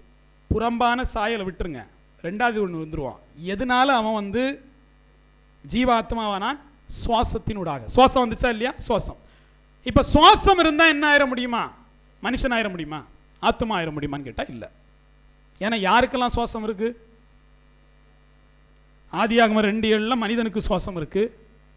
7:15 வாசித்தீங்கன்னா மிருகத்துக்கும் சுவாசம் இருக்கு. இப்போ சுவாசம் எல்லாருக்கும் இருக்கு. உங்களுக்கும் மிருகத்துக்கும் என்ன வித்தியாசம் நினைக்கிறீங்க? அதுக்கு புறம்பான ஒரு தோற்றம் இருக்கா? ஆமா இருக்கு. உள்ள ஆவி இருக்கா? ஆமா இருக்கு. எனக்கு உள்ள ஆவி இருக்கா? ஆமா இருக்கு. புறம்பான தோற்றம் இருக்கா? ஆமா இருக்கு. எனக்கும் மிருகத்துக்கும் அப்ப என்னதான் வித்தியாசமா இருக்கும்? இதே சுவாசம் யார்கிட்டையும் இருக்கு? தேவதூதர்கிட்டையும் இருக்கு. வாசிக்கலாம், சங்கீதம் 33:6 வாசிங்க. யாவுடைய வார்த்தையினால் வானங்களும் அவருடைய வாயின் சுவாசத்தினால் அவைகளின் சர்வ சேனையும் உண்டாக்கப்பட்டது. பரலோக ராஜ்யத்தில் ஒரு சேனையே இருக்குங்கிறாரு. இந்த சேனையெல்லாம் எது மூலமா உண்டாச்சு? தேவனுடைய வாயின் சுவாசத்தினால் உருவாக்கப்பட்டதுங்கிறார். அப்ப நீங்க ஒன்று புரிஞ்சுக்கணும், ஒரே வரியில சொல்லணும்னா உயிர் வாழ்வதெல்லாம் அவருடைய சுவாசத்தால் தான் வாழுது. இப்படி உயிர் வாழ்வதெல்லாம், அது மனிதனாக இருந்தாலும் மிருகமாக இருந்தாலும் அது தேவதூதனாகவே இருந்தாலும் அது தேவனுடைய சுவாசத்தினால் வாழ்ந்து கொண்டிருக்கிறது. என் தேவன் சுவாசத்தை வாங்கிட்டார்னா எல்லாம் மாண்டு மண்ணுக்கு திரும்பும். இப்போ உங்களுக்கும் எனக்கும் தேவதூதருக்கும் என்ன வேறுபாடுங்கிறத நீங்க தெரிஞ்சுக்கிட்டாதான் எதனால நான் இந்த உலகத்துக்கு வந்தேன் நீங்க புரிஞ்சுக்க முடியும். மிருகமும் உலகத்துக்கு வருது, நானும் உலகத்துக்கு வரேன். எனக்கும் மிருகத்துக்கும் என்னதான் வேறுபாடு? எனக்கும் தேவதூதனுக்கும் என்ன வேறுபாடு? நாங்கள் எல்லாரும் சுவாசத்தினால தானே இயங்குறோம் அப்படிங்கிறது முதல்ல புரிஞ்சுக்கணும். தேவன் முதலாக உலகத்தை எப்படி சிருஷ்டித்தாரு? முதல்ல என்ன இருந்துச்சு? தண்ணி இருந்துச்சு. தண்ணியின் மேலே அசைவாடி கொண்டு இருந்தார். அப்புறம் என்ன பண்ணாரு? தண்ணியை ஒரு பக்கமாக போ சொன்னார். போ அந்த பக்கமாக போ அப்படின்னாரு. அப்படிதானே? தண்ணியை போ சொல்லும் போது தண்ணி ஒரு பக்கம் ஆயிடுச்சு. அதனால தண்ணிக்கு என்னன்னு பேர் போட்டாரு? சமுத்திரம்னு பேரை போட்டாரு. இந்த பக்கம் இருந்ததுக்கு பூமின்னு பேரை போட்டாரு. இதுக்கு முன்னாடியே அசைவாடி கொண்டிருக்கிற போதே முதல்ல அவர் பண்ண வார்த்தையால் வானத்தையும் அதனுடைய சேனையும் சிருஷ்டித்தார். ஜலத்தில் அசைவாடிட்டு இருக்காரு, இருந்துங்கும் போதே வார்த்தை போய் வானத்தையும் அதனுடைய சேனைகளையும் சிருஷ்டித்திருது. பூமியை தான் என்ன பண்றாரு? ஒரு மூலப்பொருள் இருந்து சிருஷ்டிக்கிறார். என்ன மூலப்பொருள்? கீழே பார்க்கிறாரு தண்ணி. இந்த பக்கம் போ தண்ணினா இந்த பக்கம் கடல், இந்த பக்கம் என்ன ஆயிடுச்சு? வெட்டாந்தரை ஆயிடுச்சு. இப்போ தண்ணியை பார்த்து சொல்றாரு பாருங்க, தண்ணியை பார்த்து சொல்றாரு ஜீவ ஜந்துக்கள் அதுல இருந்து என்ன பண்ணிட்டோம்? வரட்டோங்கிறாரு. இப்ப மீன், தவளை அதெல்லாம் வந்திருக்கும் தண்ணியில இருந்து வரக்கூடியது. பறவைகளும் வந்திருக்கு அப்படிங்கிறது. அப்படியே இந்த பக்கம் பார்த்தீங்கன்னா பூமி இருக்கு. பூமியிலிருந்து மிருகங்கள் வரட்டோங்கிறார். அப்ப இதெல்லாமே மூலப்பொருள் இருக்கு. ஒரு தண்ணியிலிருந்து நிலம், நிலத்திலிருந்து மிருகம் வந்துருச்சு, மிருகம்லாம் நிக்குது. இப்ப அவரே வந்து மண்ணை எடுத்து மனிதனை உண்டாக்குகிறார். இதான் வித்தியாசம். மிருகத்துக்கு அவர் மண் எடுத்து உருவாக்கல, உங்களுக்கும் எனக்கும் மட்டும்தான் அவர் வந்து மண்ணை எடுத்து உருவாக்கி தன்னுடைய சாயலின்படியாக தன்னுடைய ரூபத்தின்படியாக உருவாக்குறாரு. மிருகத்தை அப்படி உருவாக்கல. ஏன்? அதனாலதான் மிருகம் 4 காலில் நடக்குது, நம்ம நிமிர்ந்து நடக்கிறோம். அப்ப கடவுள் கண்டிப்பா 4 காலில் நடக்க மாட்டாரு. ஏன்? என்னுடைய சாயலின்படி என்னுடைய ரூபத்தின்படி இருந்தால் அவரும் என்னுடைய தோற்றமிக்கவராக தான் இருக்க வாய்ப்பு இருக்கு இல்லையா? இப்ப தேவ சமூகத்தில் வந்திருக்கக்கூடியவர்கள் இப்படி எல்லாரையுமே சுவாசத்தினால் தான் படைத்தார் என்று சொன்னால், மிருகமும் வந்து நிக்குது பூமியிலிருந்து, நானும் வந்து நிக்கிறேன் பூமியிலிருந்து, எனக்கும் சுவாசம் இருக்கு, அதுக்கும் சுவாசம் இருக்கு. இப்ப கேள்வி என்னன்னா, மிருகங்கள் நியாய தீர்க்கப்படுமா? தேவதூதர்கள் நியாய தீர்க்கப்படுவார்களா? எல்லாருக்கும் சுவாசம் இருக்கு. இங்க இருக்கக்கூடிய மிருகங்கள்லாம் ஒருவேளை பிரேயர் பண்ணிட்டு இருக்குமோ? இங்க இருக்கக்கூடிய மிருகங்கள் எல்லாம் ஒருவேளை எங்கேயாவது ஊழியம் பண்ணுமோ? நமக்கு தெரியுமா? பைபிள் அதை குறித்து என்ன சொல்லுது அப்படின்னு பார்த்தீங்கன்னா, பிரசங்கினுடைய புஸ்தகம் 3வது அதிகாரம் 19 to 21 வரைக்கும் வாசிங்க. மனுபுத்திரருக்கு சம்பவிக்கிறது மிருகங்களுக்கும் சம்பவிக்கும், அவர்களுக்கும் இவைகளுக்கும் ஏக சம்பவம் உண்டு. இவைகள் சாகிறது போலவே அவர்களும் சாகிறார்கள். ஜீவனுக்கெல்லாம் சுவாசம் ஒன்று. மிருகத்தை பார்க்கிலும் மனுஷன் மேன்மை உள்ளவன் அல்ல. எல்லாம் மாயையே. எல்லாம் ஒரே இடத்துக்கு போகிறது. எல்லாம் மண்ணிலே உண்டாகிறது. எல்லாம் மண்ணுக்கு திரும்புகிறது. இந்த இடத்துல எல்லாம் எல்லாம் மண்ணு தான்ப்பா. மிருகமும் ஒன்று தான், மனுஷனும் ஒன்று தான். அப்படிதானே? எல்லாருடைய ஜீவனும் ஒன்று தான், ஜீவ சுவாசமும் ஒன்று தான் சொல்லிட்டாரு. ஜீவனுங்களுக்கெல்லாம் சுவாசமும் ஒன்றே அப்படின்ட்டார். அப்போ இப்போ எனக்கு கேள்வி என்னன்னா, மிருகத்துக்கு பாவம் பரிசுத்தம் தெரியுமா தெரியாதா? மிருகம் ஆராதிக்குதா இல்லையா? மிருகத்துக்கு தேவனை தெரியுமா இல்லையா? அது யாருடைய சுவாசத்தில் தான் வாழுது? தேவனுடைய சுவாசத்தில் தான் வாழுது அப்படிங்கிறதான் கேள்வி. நீங்க எபிரேயருடைய புஸ்தகம் 1:14 வாசிங்க. ரட்சிப்பை சுதந்திரிக்க போகிறவர்களின் நிமித்தமாக ஊழியம் செய்யும்படிக்கு அவர்கள் எல்லாரும் அனுப்பப்படும் பணிவிடை ஆவிகளா இருக்கிறார்கள் அல்லவா? பாருங்க, நீங்க 3க்குள்ள வித்தியாசத்தை மட்டும் தெரிஞ்சுக்கோங்க. நமக்கு முன்னாடி யார் இருக்கா? சுவாசத்தினால் உண்டு பண்ணப்பட்ட தேவ தூதன் இருக்கிறாரு, சுவாசத்தினால் உண்டு பண்ணப்பட்ட மிருகம் இருக்கு, சுவாசத்தினால் உண்டு பண்ணப்பட்ட மனிதன் இருக்கிறான். இதுல நீங்க முதல் ஆளை எடுத்துக்கிட்டீங்கன்னா அவன் தேவதூதன். அவன் எப்படி? ஊழியம் செய்யக்கூடிய ஆவி. ஊழியம் செய்யக்கூடிய ஆவிக்கு என்ன இல்லை? உடம்பு இல்லை.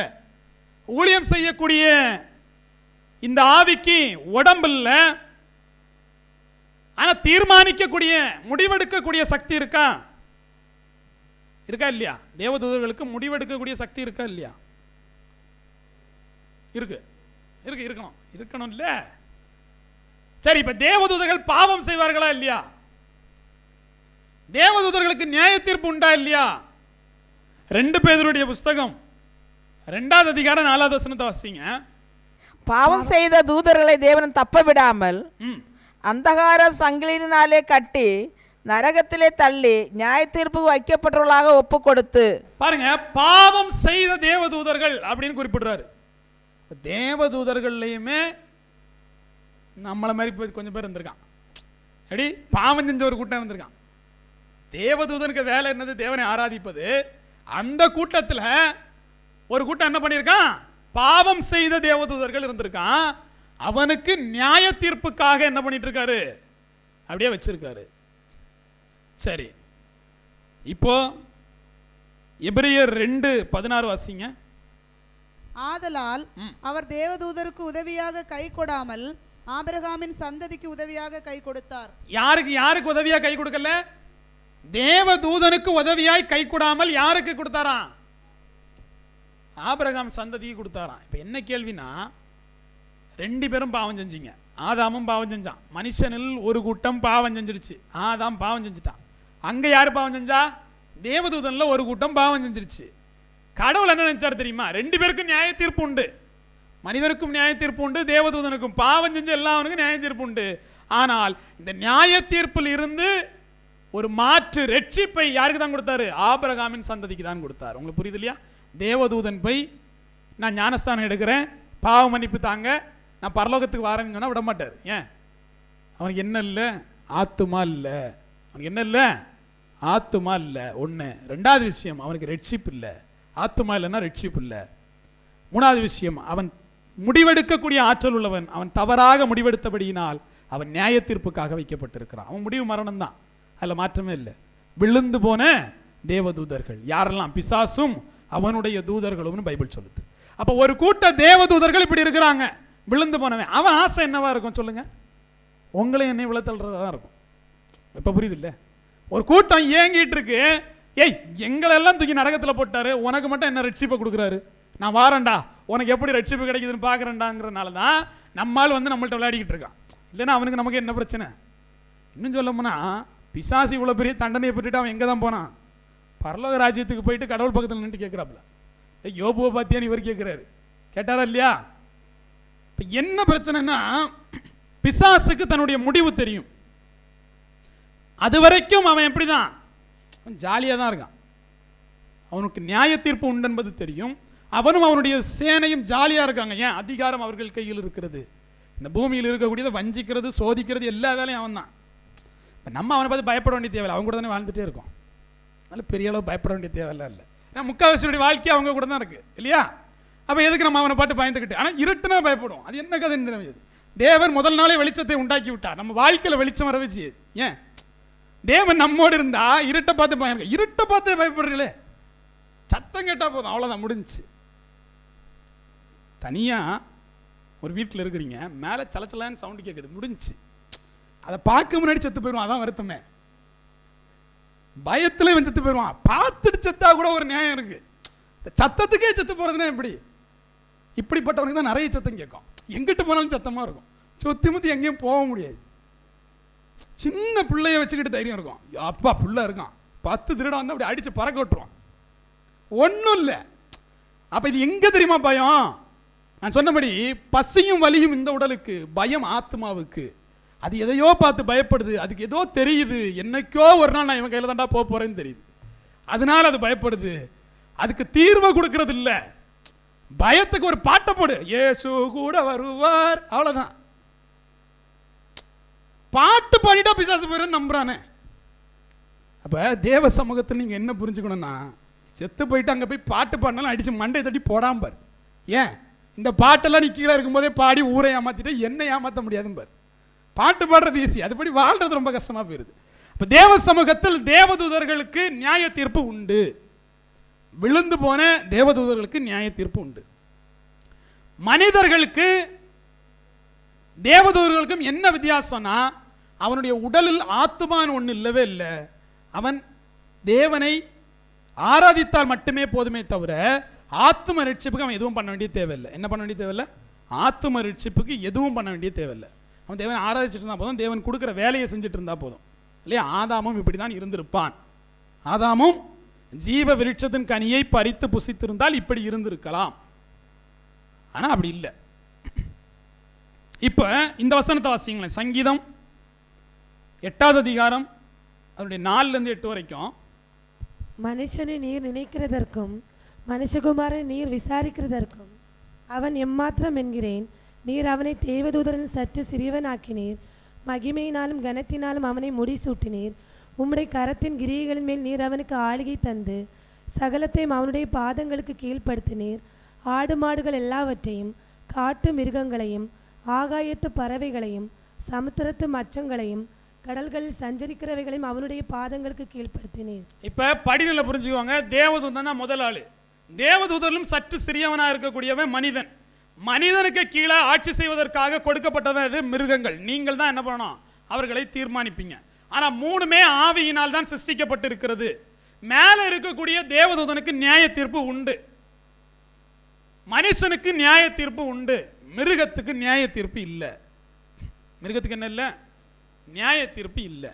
ஏன் இல்லை பாருங்க.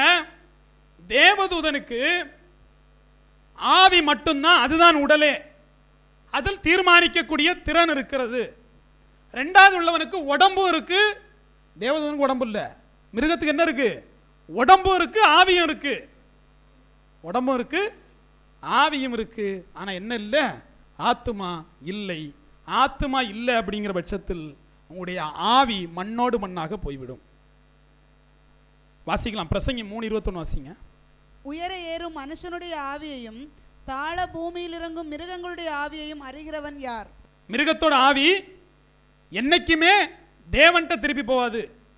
மிருகம் அப்படியே வாழும், தேவனுடைய சுவாசத்தினால் வாழும், அப்படி செத்து போயிடும், அப்படியே ஆவி முடிஞ்சு போயிடும். அந்த ஆவியை கணக்கு கேட்க வேண்டிய தேவையே இல்லை. எத்தனை பேர் யானை வந்து உங்கள்கிட்ட பேசுமா? யானை எல்லாம் தீர்மானிக்குது இல்லை, ஓடுது, சைக்கிள் ஓட்டுது. அப்போது ஒரு யானையாலேயோ இல்லை ஒரு நாயாலேயோ என்ன பண்ணிட முடியும்னா, நீங்கள் எதை ட்ரெயின் பண்ணுறீங்களோ, எதை பயிற்சி கொடுக்குறீர்களோ அதை பண்ண முடியுமே தவிர அது சுயமாக அதெல்லாம் பண்ணிட முடியாது இல்லையா? கிளி பேசுதும்பா, பயிற்சியினூடாக பேச முடியுமே தவிர அது சுயத்தில் பேச முடியாது. அப்போ அதுக்கான சுயம் என்ன இல்லை? தீர்மானித்து தேவனை ஆராதிப்போன்னு சொல்லிட்டு உங்களை மாதிரி இங்கே 10 பேர் கூடி இருக்க மாதிரி 10 நாய் அந்த இடத்துல கூடி ஆராதிக்க முடியாது. 10 யானை அங்கே போய் ஆராதிக்க முடியாது. 10 யானைக்கு சுவிசேஷத்துக்கு நம்ம எப்படி சொல்கிறது? இப்போ சுவிசேஷம் எல்லாருக்கும் அறிவிக்கப்படணும், போவோம். அதுக்கு ஆத்மா இருக்குன்னா என்ன பண்ணுவோன்னு சொல்லுங்கள்? யானை பாஷையை முதல்ல கற்றுக்கிட்டு போயிட்டு கூவ வேண்டியது தான். அப்படி தானே? ரொம்ப கஷ்டமாக போயிடும். அப்போ என்ன கொடுக்கலன்னா, அவங்களுக்கெல்லாம் என்ன என்ன என்ன பகுதியை கொடுக்கல? ரெட்ஷிப்பின் பகுதியை கொடுக்கல, தேவதூதனுக்கே கொடுக்கல. ரெட்ஷிப்பே இல்லைன்னா உங்களுக்கு எதுக்கு ஆராதனை? புரிஞ்சா இல்லையா? ரெட்ஷிப் இல்லை, பாவ மன்னிப்பு இல்லை, என்னென்ன ஆராதனை பண்ணுறது? எப்படி வாழ்கிறது? இப்போ நாய்க்கெல்லாம் கட்டுப்பாடு போட்டு ஒழுக்கமாக வாழ வேண்டும் அப்படின்னு கற்பனை கொடுக்க முடியுமா? முடியாது. ஏன் கொடுக்க முடியாது? இவர்களுக்கெல்லாம் ஆத்துமா என்பது இல்லை.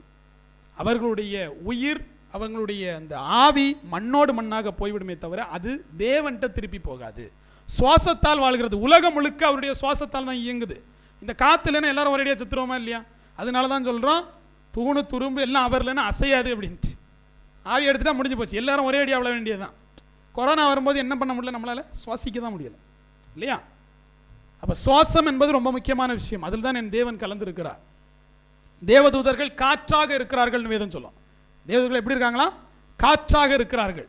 இங்கே நிற்கிறானான்னு தெரியாது. ஏன்? அவன் காற்றாக இருக்கிறான்னு சொல்லிட்டு பைபிள் சொல்லுது. அப்போ அருமையான தேவ ஜனங்கள் இதை ஒன்று புரிஞ்சுக்கணும். மத்தேயுடைய சுவிசேஷம் 25:41 அவர் சொல்கிற போது, அப்பொழுது இடது பக்கத்தில் நிற்கிறவர்களை பார்த்து அவர் சபிக்கப்பட்டவர்களே, என்னை விட்டு பிசாசுக்காகவும் அவன் தூதர்களுக்காகவும் ஆயத்தம் பண்ணப்பட்டிருக்கிற நித்திய அக்கினியிலே போங்கள். பாருங்க, நித்திய அக்கினியிலே போங்கள்னு சொல்லி முடிச்சுட்டா பிரச்சனை இல்லை. அந்த நித்திய அக்கினி யாருக்காக உண்டு பண்ணப்பட்டிருக்கான்? பிசாசுக்காகவும் அவனுடைய தூதர்களுக்காகவும். அப்போ என் தேவன் பிசாசுக்காக ஒரு அக்கினியை, ஒரு நித்திய அக்கினியை ஆயத்தம் பண்ணி வச்சிருக்கிறார். அதில் பிசாசும் தேவதூதனும் போகணும் தான் தேவனுக்கு ஆசை. ஆனால் இப்போ ஒரு கூட்டம் போய் நின்றுட்டு எங்களையும் அங்கே தள்ளுன்னு சொல்லுது. அந்த கூட்டம் தான் நம்ம.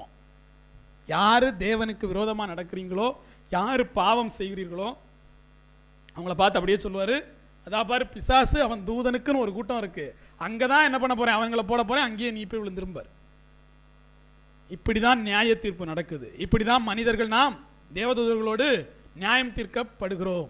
அப்போ இதிலிருந்து நான் ரட்சிப்பை சுதந்திரித்துக் கொள்ளணும்னா என்னுடைய உள்ளான மனிதனை குறித்து நான் சிந்திக்கணும்.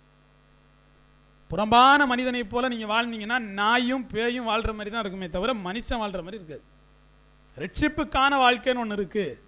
நீங்கள் பார்த்தீங்கன்னா ஒரு மிருகத்துக்கு மெமரின்னு ஒன்று இருக்கும், நினைவாற்றல்னு ஒன்று இருக்கும், கான்சியஸ்னு ஒன்று இருக்கும். நீங்கள் அடிக்க போனால் கண்ணை மூடும், கான்சியஸ் இருக்கும். ஆனால் அதுக்கு என்ன இருக்காதுன்னா மைண்டுன்னு ஒன்று இருக்காது, மனசுன்னு ஒன்று இருக்காது இல்லையா? மெமரின்னு இருக்கும், கான்சியஸ் இருக்கும், ஆனால் என்ன மனது இருக்காது. உங்களையும் என்னையும் போல ஆற்றல் மிக்க. அதனால தான் சொல்லுவோம் அதுக்கு வந்து 5 அறிவு அப்படிமா, நமக்கு 6 அறிவுமா இல்லையா?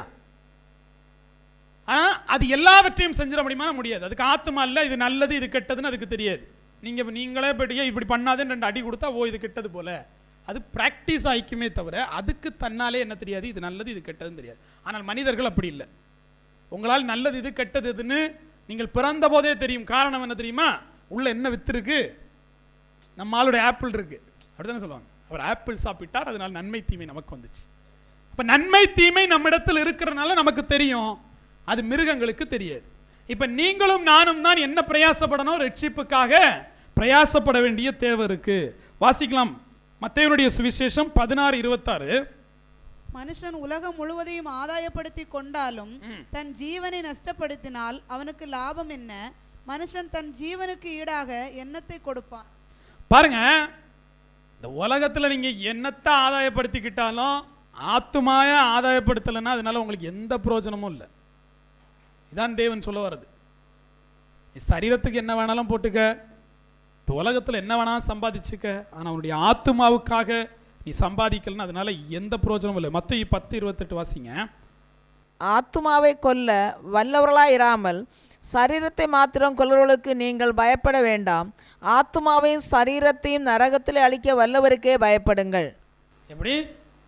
ஆத்துமாவையும் சரீரத்தையும் நரகத்தில் போட்டு அழிக்கக்கூடிய ஒருத்தர் இருக்கிறார், அவருக்கு பயப்படுங்கிற.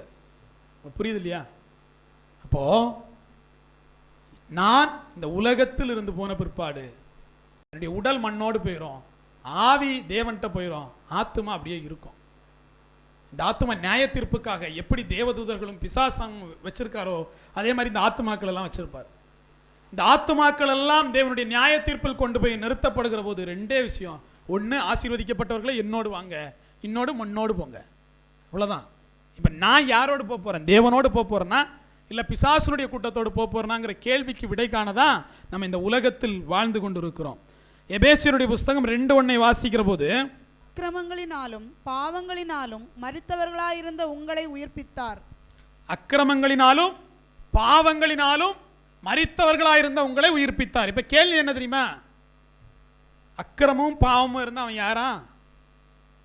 மரித்தவன். இங்கே எத்தனை பேர்ட்ட அக்கிரமம் இருக்கு, எத்தனை பேர்ட்ட பாவம் இருக்கோ, நீங்களாம் யாரு? மரித்தவர்கள்.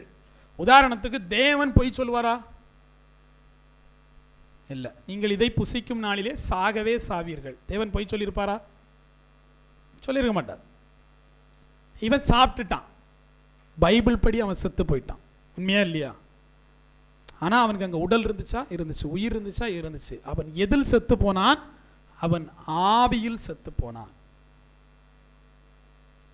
அவனுடைய ஆவி தேவனோடு தொடர்பு கொள்ள முடியாது. நான் தான் சொன்னேன், இங்கே உள்ள மனிதர்களை தொடர்பு படுத்த இந்த உடலை கொடுத்துட்டாரு, தேவனை தொடர்பு கொள்ள தான் ஆவியை கொடுத்துருக்கிறாரு. ஆவி செத்து போச்சுன்னா அங்கே இருக்கக்கூடிய ஆதாமுக்கும் தேவனுக்கும் சம்பந்தமே இல்லை, வெளியே போடான்னு வெட்டிட்டாரு. இங்கே அநேகர் இந்த உலகத்தில் வாழ்ந்து கொண்டு இருக்கிறோம், நம்முடைய ஆவி செத்து போய் இருக்கு, கடவுளுக்கும் நமக்கும் தொடர்பே இல்லை. ஃபோனில் என்ன பேச முடியாது இல்லை? இங்கே ஆவி செத்து போயிடுச்சுன்னா கடவுள்கிட்ட எப்படி பேசுவீங்க? கடவுளை தொடர்பு கொள்வதற்காக தான் ஆவியை கொடுத்தார். அந்த ஆவி பாவத்தாலும் அக்கிரமத்தாலும் செத்து போயிருக்கு. ஒரு ஆதாம் செத்து போயிருந்தான், ஆனால் அவன் உலகத்தில் வாழ்ந்தான். தேவனுடைய பார்வையில் எப்படி இருந்தான்? செத்து போயிருந்தான். பாவமும் அக்கிரமும் உங்களிடத்தில் இருக்குன்னா என் தேவன் உங்களை பார்க்கிற போது நீங்கள் செத்து போயிருக்கிறீர்கள். நீங்கள் வாயால் எவ்வளோ வேணால் ப்ரேயர் பண்ணலாம், எவ்வளோ வேணால் பாட்டு பாடலாம், அது தேவன்கிட்ட போய் சேராது. காரணம், உங்களுடைய ஆவி செத்து போயிருக்கு. இந்த ஆவியும் அந்த ஆவியும் தான் என்ன செய்யணும்? பேச முடியும். வெறுமனே சரீரத்தில் நீங்கள் கத்துறதுனால எந்த பிரயோஜனமும் இல்லை. அதனால தான் நம்ம என்ன பார்த்தோம்? திமிர்வாதக்காரனை குணப்படுத்துகிற போது ஆவியிலிருந்து சரி பண்ணார். முதல்ல ஆவியில் என்ன பண்ணார்? உன் பாவம் போகட்டும்னு கட்டளை இட்டாரு. அதுக்கு அப்புறம் தான் என்ன பண்ணாரு? எழுந்து நடன்னு சொன்னார். அப்போ இங்கே நீங்கள் இருக்கக்கூடியவங்க முதல்ல எதை சரி பண்ணணும்? உங்களுடைய ஆவியை சரி பண்ணணும். ஆவியை சரி பண்ணணும்னா என்ன இருக்கக்கூடாது? பாவமும் அக்கிரமமும் இருக்கக்கூடாது. இப்போ பாவமும் அக்கிரமத்தோட ஒரு ஆதாம் இந்த உலகத்தில் வந்தான். அவன் மூலமாக எல்லாருக்கும் என்ன வந்துச்சு? ரோமர் 5:12 என்ன சொல்றாரு? எல்லாருக்குள்ளும் அந்த மரணம் வந்துச்சு. இப்படியாக ஒரே மனுஷனாலே பாவமும் பாவத்தினாலே மரணமும் உலகத்திலே பிரவேசித்தது போலவும் எல்லா மனுஷரும் பாவம் செய்தபடியால் மரணம் எல்லாருக்கும் வந்தது போலவும் இதுவும் ஆயிற்று. இப்ப எல்லாருக்குள்ளாடி என்ன இருக்கு? மரணம் இருக்கு. பிறக்கிற பிள்ளைக்குள்ள என்ன இருக்கு? மரணம் இருக்கு. அது என்னைக்கு ஒரு நாள் சாக போகுது. அப்ப அந்த மரணத்தையும் அந்த பாவத்தையும் நீக்கணும்னா ஆவி செத்து போயிருக்கு. இந்த உலகத்தில் நன்மை தீமை அறியத்தக்க வந்த உடனே அவனுக்கு ஆவி செத்து போயிருது. புரியுது? அதனால தான் இந்த குழந்தை சாவு போக்கு முன்னாடி பைபிளில் தெளிப்பு ஞானஸ்தானம் கொடுத்துருக்கான். உங்களுக்கு புரியுது? கதை புரியுது இல்லை? இது செத்து போய் தான் வந்திருக்கு, ஆவி செத்து போயிருக்கு. இது பரலோகத்துக்கு போனோன்னா தெளிச்சாது அனுப்பிடுவோன்னு சொல்லிட்டு ராஜாக்க பிள்ளைங்கிறனால தெளிச்சு அனுப்புனா. இன்னைக்கு எல்லாரும் ராஜா பிள்ளை தான். ஆர்சியில் எல்லாருக்கும் தெளிப்பு தான் நடக்குது. வாங்க தெளிச்சு விடுறோம், அவ்வளோதான். சின்ன பிள்ளையிலேயே தெளிச்சு விட்டுறது. அப்போது வேதம் அதை நமக்கு சொல்லல. ஆனால் வேதம் என்ன சொல்லுது? செத்து போன ஆவியை உயிர்ப்பிக்க ஒரு வழி சொல்லுது. செத்து போன ஆவியை உயிர்ப்பிக்க ஒரு வழி சொல்லுது. உதாரணத்துக்கு, பிறந்து இதுவரைக்கும் நீங்கள் சபைக்கு போயிருக்கலாம், பைபிள் வாசித்திருக்கலாம், ஆனால் உங்கள் ஆவி எப்படி தான் இருக்குது? செத்து போய் தான் இருக்குது. ஏன்னா பைபிள் அதுக்கு ஒரு சொல்யூஷன் சொல்லுது. அந்த ஆவி உயிர் பெறணும்னா பைபிள் வாசித்தா போதும்னு அது சொல்லலை, அது இன்னொரு பிறப்பை குறித்து பேசுது. வாசிக்கலாம், யோவானுடைய சுவிசேஷம் 3வது அதிகாரம் 3-6 வரைக்கும். யாஷுவா அவனுக்கு பிரதியுத்தரமாக, ஒருவன் மறுபடியும் பிறவாவிட்டால் தேவனுடைய ராஜ்யத்தை காணமாட்டான் என்று மெய்யாகவே மெய்யாகவே உனக்கு சொல்லுகிறேன் என்றார். அதற்கு நிக்கோதேமு, ஒரு மனுஷன் முதிர்வயதாய் இருக்கையில் எப்படி பிறப்பான்? அவன் தன் தாயின் கற்பத்தில் 2ஆம் தரம் பிரவேசித்து பிறக்க கூடுமோ என்றான். யாஷுவா பிரதியுத்தரமாக, ஒருவன் ஜலத்தினாலும் ஆவியினாலும் பிறவாவிட்டால் தேவனுடைய ராஜ்யத்தில் பிரவேசிக்க மாட்டான் என்று மெய்யாகவே மெய்யாகவே உனக்கு சொல்லுகிறேன். மாம்சத்தினால் பிறப்பது மாம்சமாயிருக்கும், ஆவியினால் பிறப்பது ஆவியாயிருக்கும். பாருங்க, இந்த உலகத்தில் நீங்கள் மாம்சத்தால் பிறந்தீர்கள், அப்படித்தானே?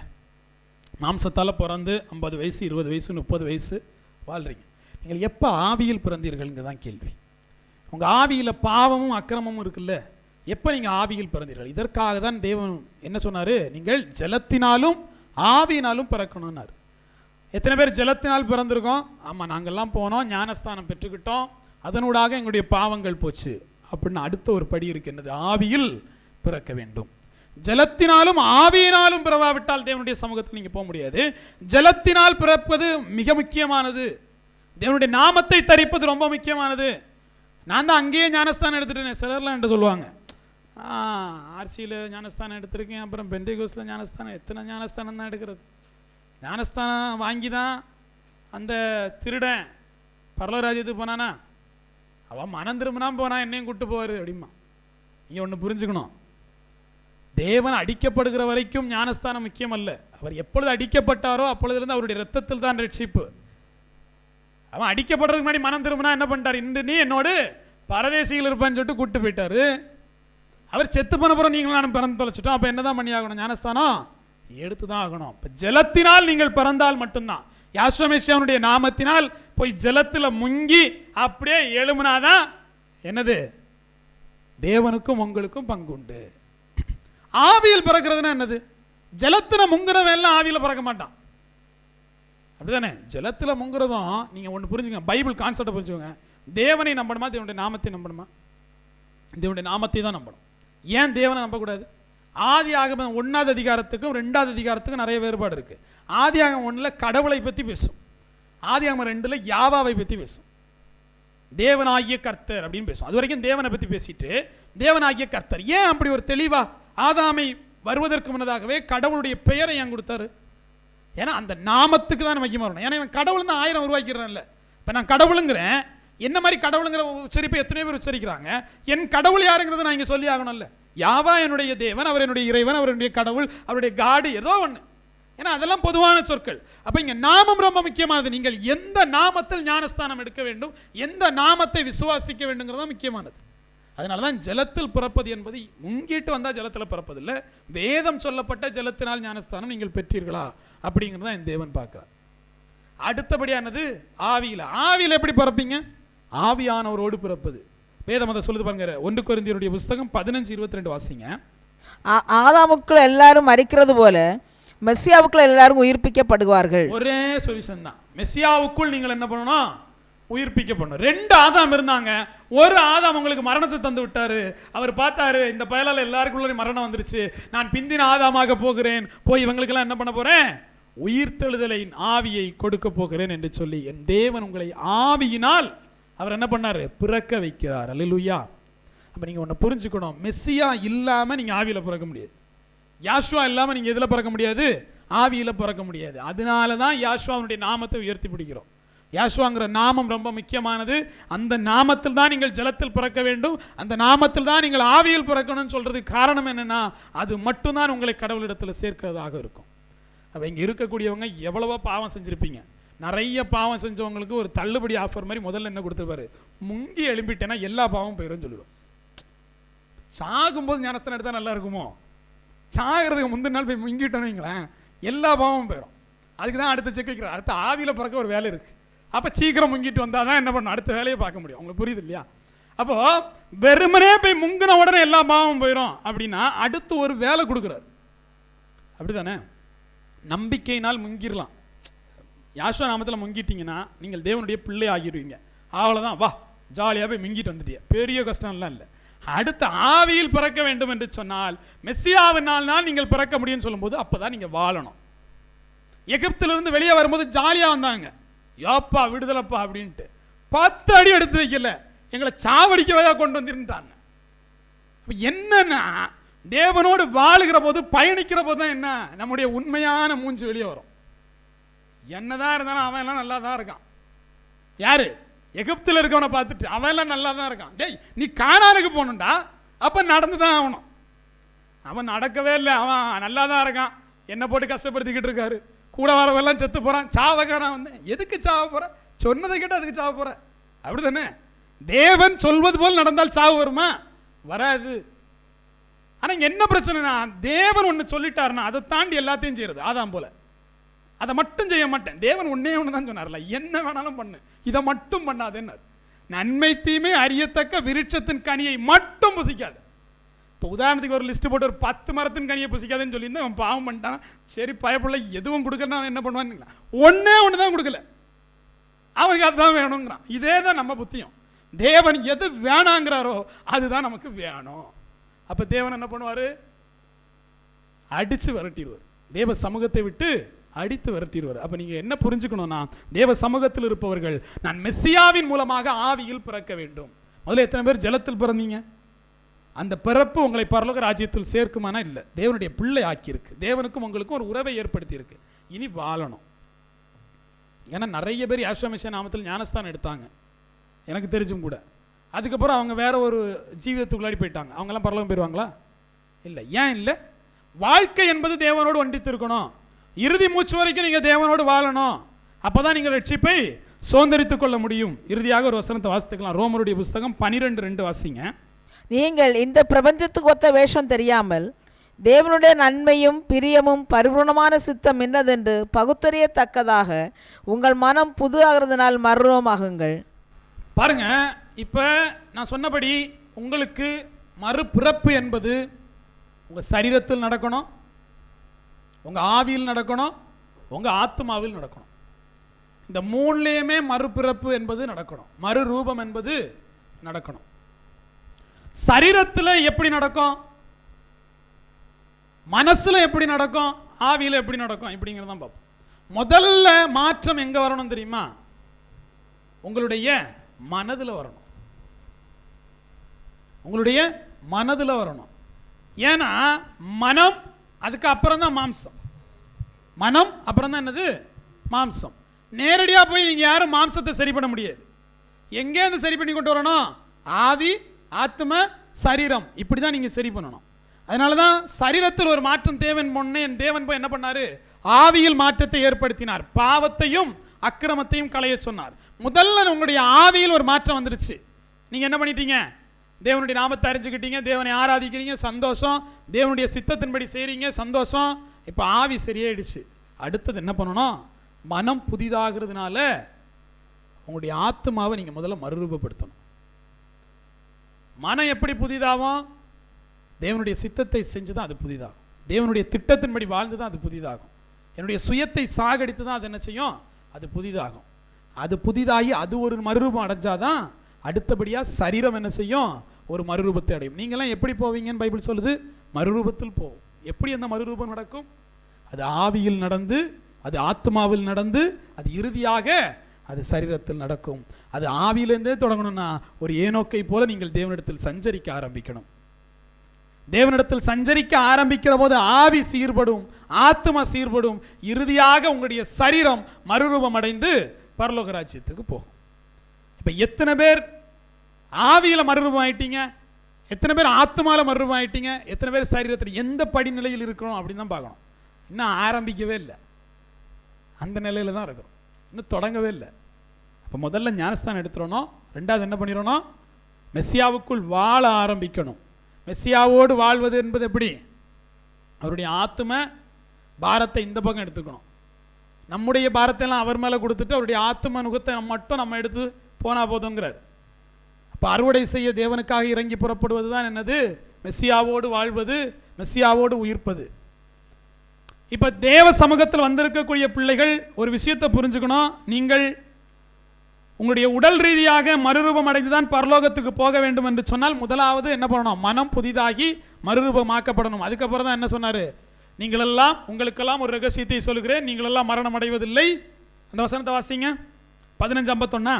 இதோ ஒரு ரகசியத்தை உங்களுக்கு அறிவிக்கிறேன், நம்ம எல்லாரும் நித்திரடைவதில்லை, ஆகிலும் கடைசி எக்காலம் தொனிக்கும் போது ஒரு நிமிஷத்திலே, ஒரு இமைப்பொழுதிலே நம்ம எல்லாரும் மறுரூபமாக்கப்படுவோம். இப்போ நீங்களும் நானும் இதுக்காக தான் வாழ்கிறோம். இறந்தவர்கள், இறக்காதவர்கள் எல்லாருமே ஒரு கட்டத்தில் நீங்கள் தேவ சமூகத்தில் போயாகணும். அதான் 1 கொரிந்தியர் 15:51 என்ன சொல்லிச்சு? நாமெல்லாம் மறுரூபமாவோம்னு சொல்லிச்சு. இந்த சரீரம் மறுரூபமாகணும்னு சொல்லிச்சு. இந்த சரீரம் மறுரூபமாகணும்னா ஆவியும் ஆத்மாவும் அது மறுரூபமாக வேண்டும். அதற்காக நான் வாழணும். அதுக்கு முன்னாடி நான் செத்துட்டேனா? எடுத்துக்கொள்ளுதல் வருங்கிறீங்க தான், வரவே இல்லையே. எப்போ வருது? அப்படிதானே? இன்னைக்கு வரைக்கும் செத்த பரிசுத்தவான்கள் எங்க இருக்கிறாங்க? நீங்க செத்த முதல்ல எங்க போவீங்க? இப்போ இப்படிதான், செத்துட்டேன் நான், இன்னைக்கு செத்துட்டேன், என் உடம்பை கொண்டு எங்கே அடக்கம் பண்ணுவீங்க? பூமியில் அடக்கம் பண்ணுவீங்க. செத்த அடுத்த நிமிஷம் ஆவி எங்கே போயிருந்துருக்கோம்? தேவன்கிட்ட போயிருக்கோம். ஆத்மான்னு ஒன்று இருக்குது. அது எங்கே இருக்குது? பரதேசியில் இருக்குது. செத்த உடனே தேவன் எங்கே போனார்? நீ இன்றோடு என்னோட பரதேசியில் இருப்பாயாக. அவ்வளோதான். எல்லாரும் முதல்ல பரதேசிக்கு போக வேண்டியதுதான். பரதேசிக்கு போயிட்டு தான் மறுரூபம், அப்படி தானே? அப்போ பரதேசிக்கு போனாலும் உங்களுக்கு என்ன உண்டு? மறுரூபம் என்பது உண்டு.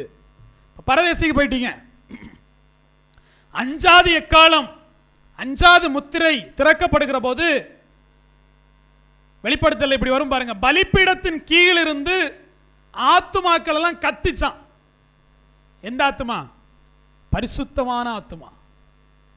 பரிசுத்தமான ஆத்துமாலாம் கத்திச்சான். இன்னும் எவ்வளவு நாள் நாங்கள் காத்திருக்கணும் அப்படின்ட்டு.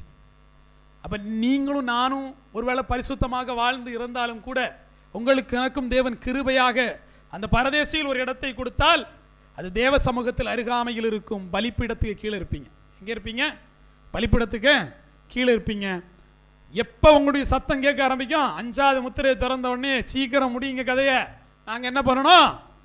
தேவ சமூகத்தில் வர வேண்டும் என்று சொல்லி ஆத்துமாக்கள் கத்தக்கூடிய சத்தம் கேட்கும். இப்போ அந்த முத்திரை வருகிற போது மறுபடியும் உங்களுக்கு என்ன ஒன்று வரும்? நீங்கள் யாருங்கிறது தெரிய வரும்.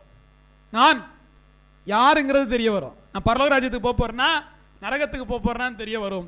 அந்த ஆத்துமா அதை அனுபவிக்கும். நரகத்தில் இருக்கக்கூடிய ஆத்துமா அதை அனுபவிக்கும். அதுக்கு உணர்வு வரும். அது நெருப்பில் வியாகுதுன்னா அது தெரியும். அது சந்தோஷப்படுதுன்னா அதுக்கு தெரியும். அது காத்திருக்குதுன்னா அதுக்கு தெரியுது.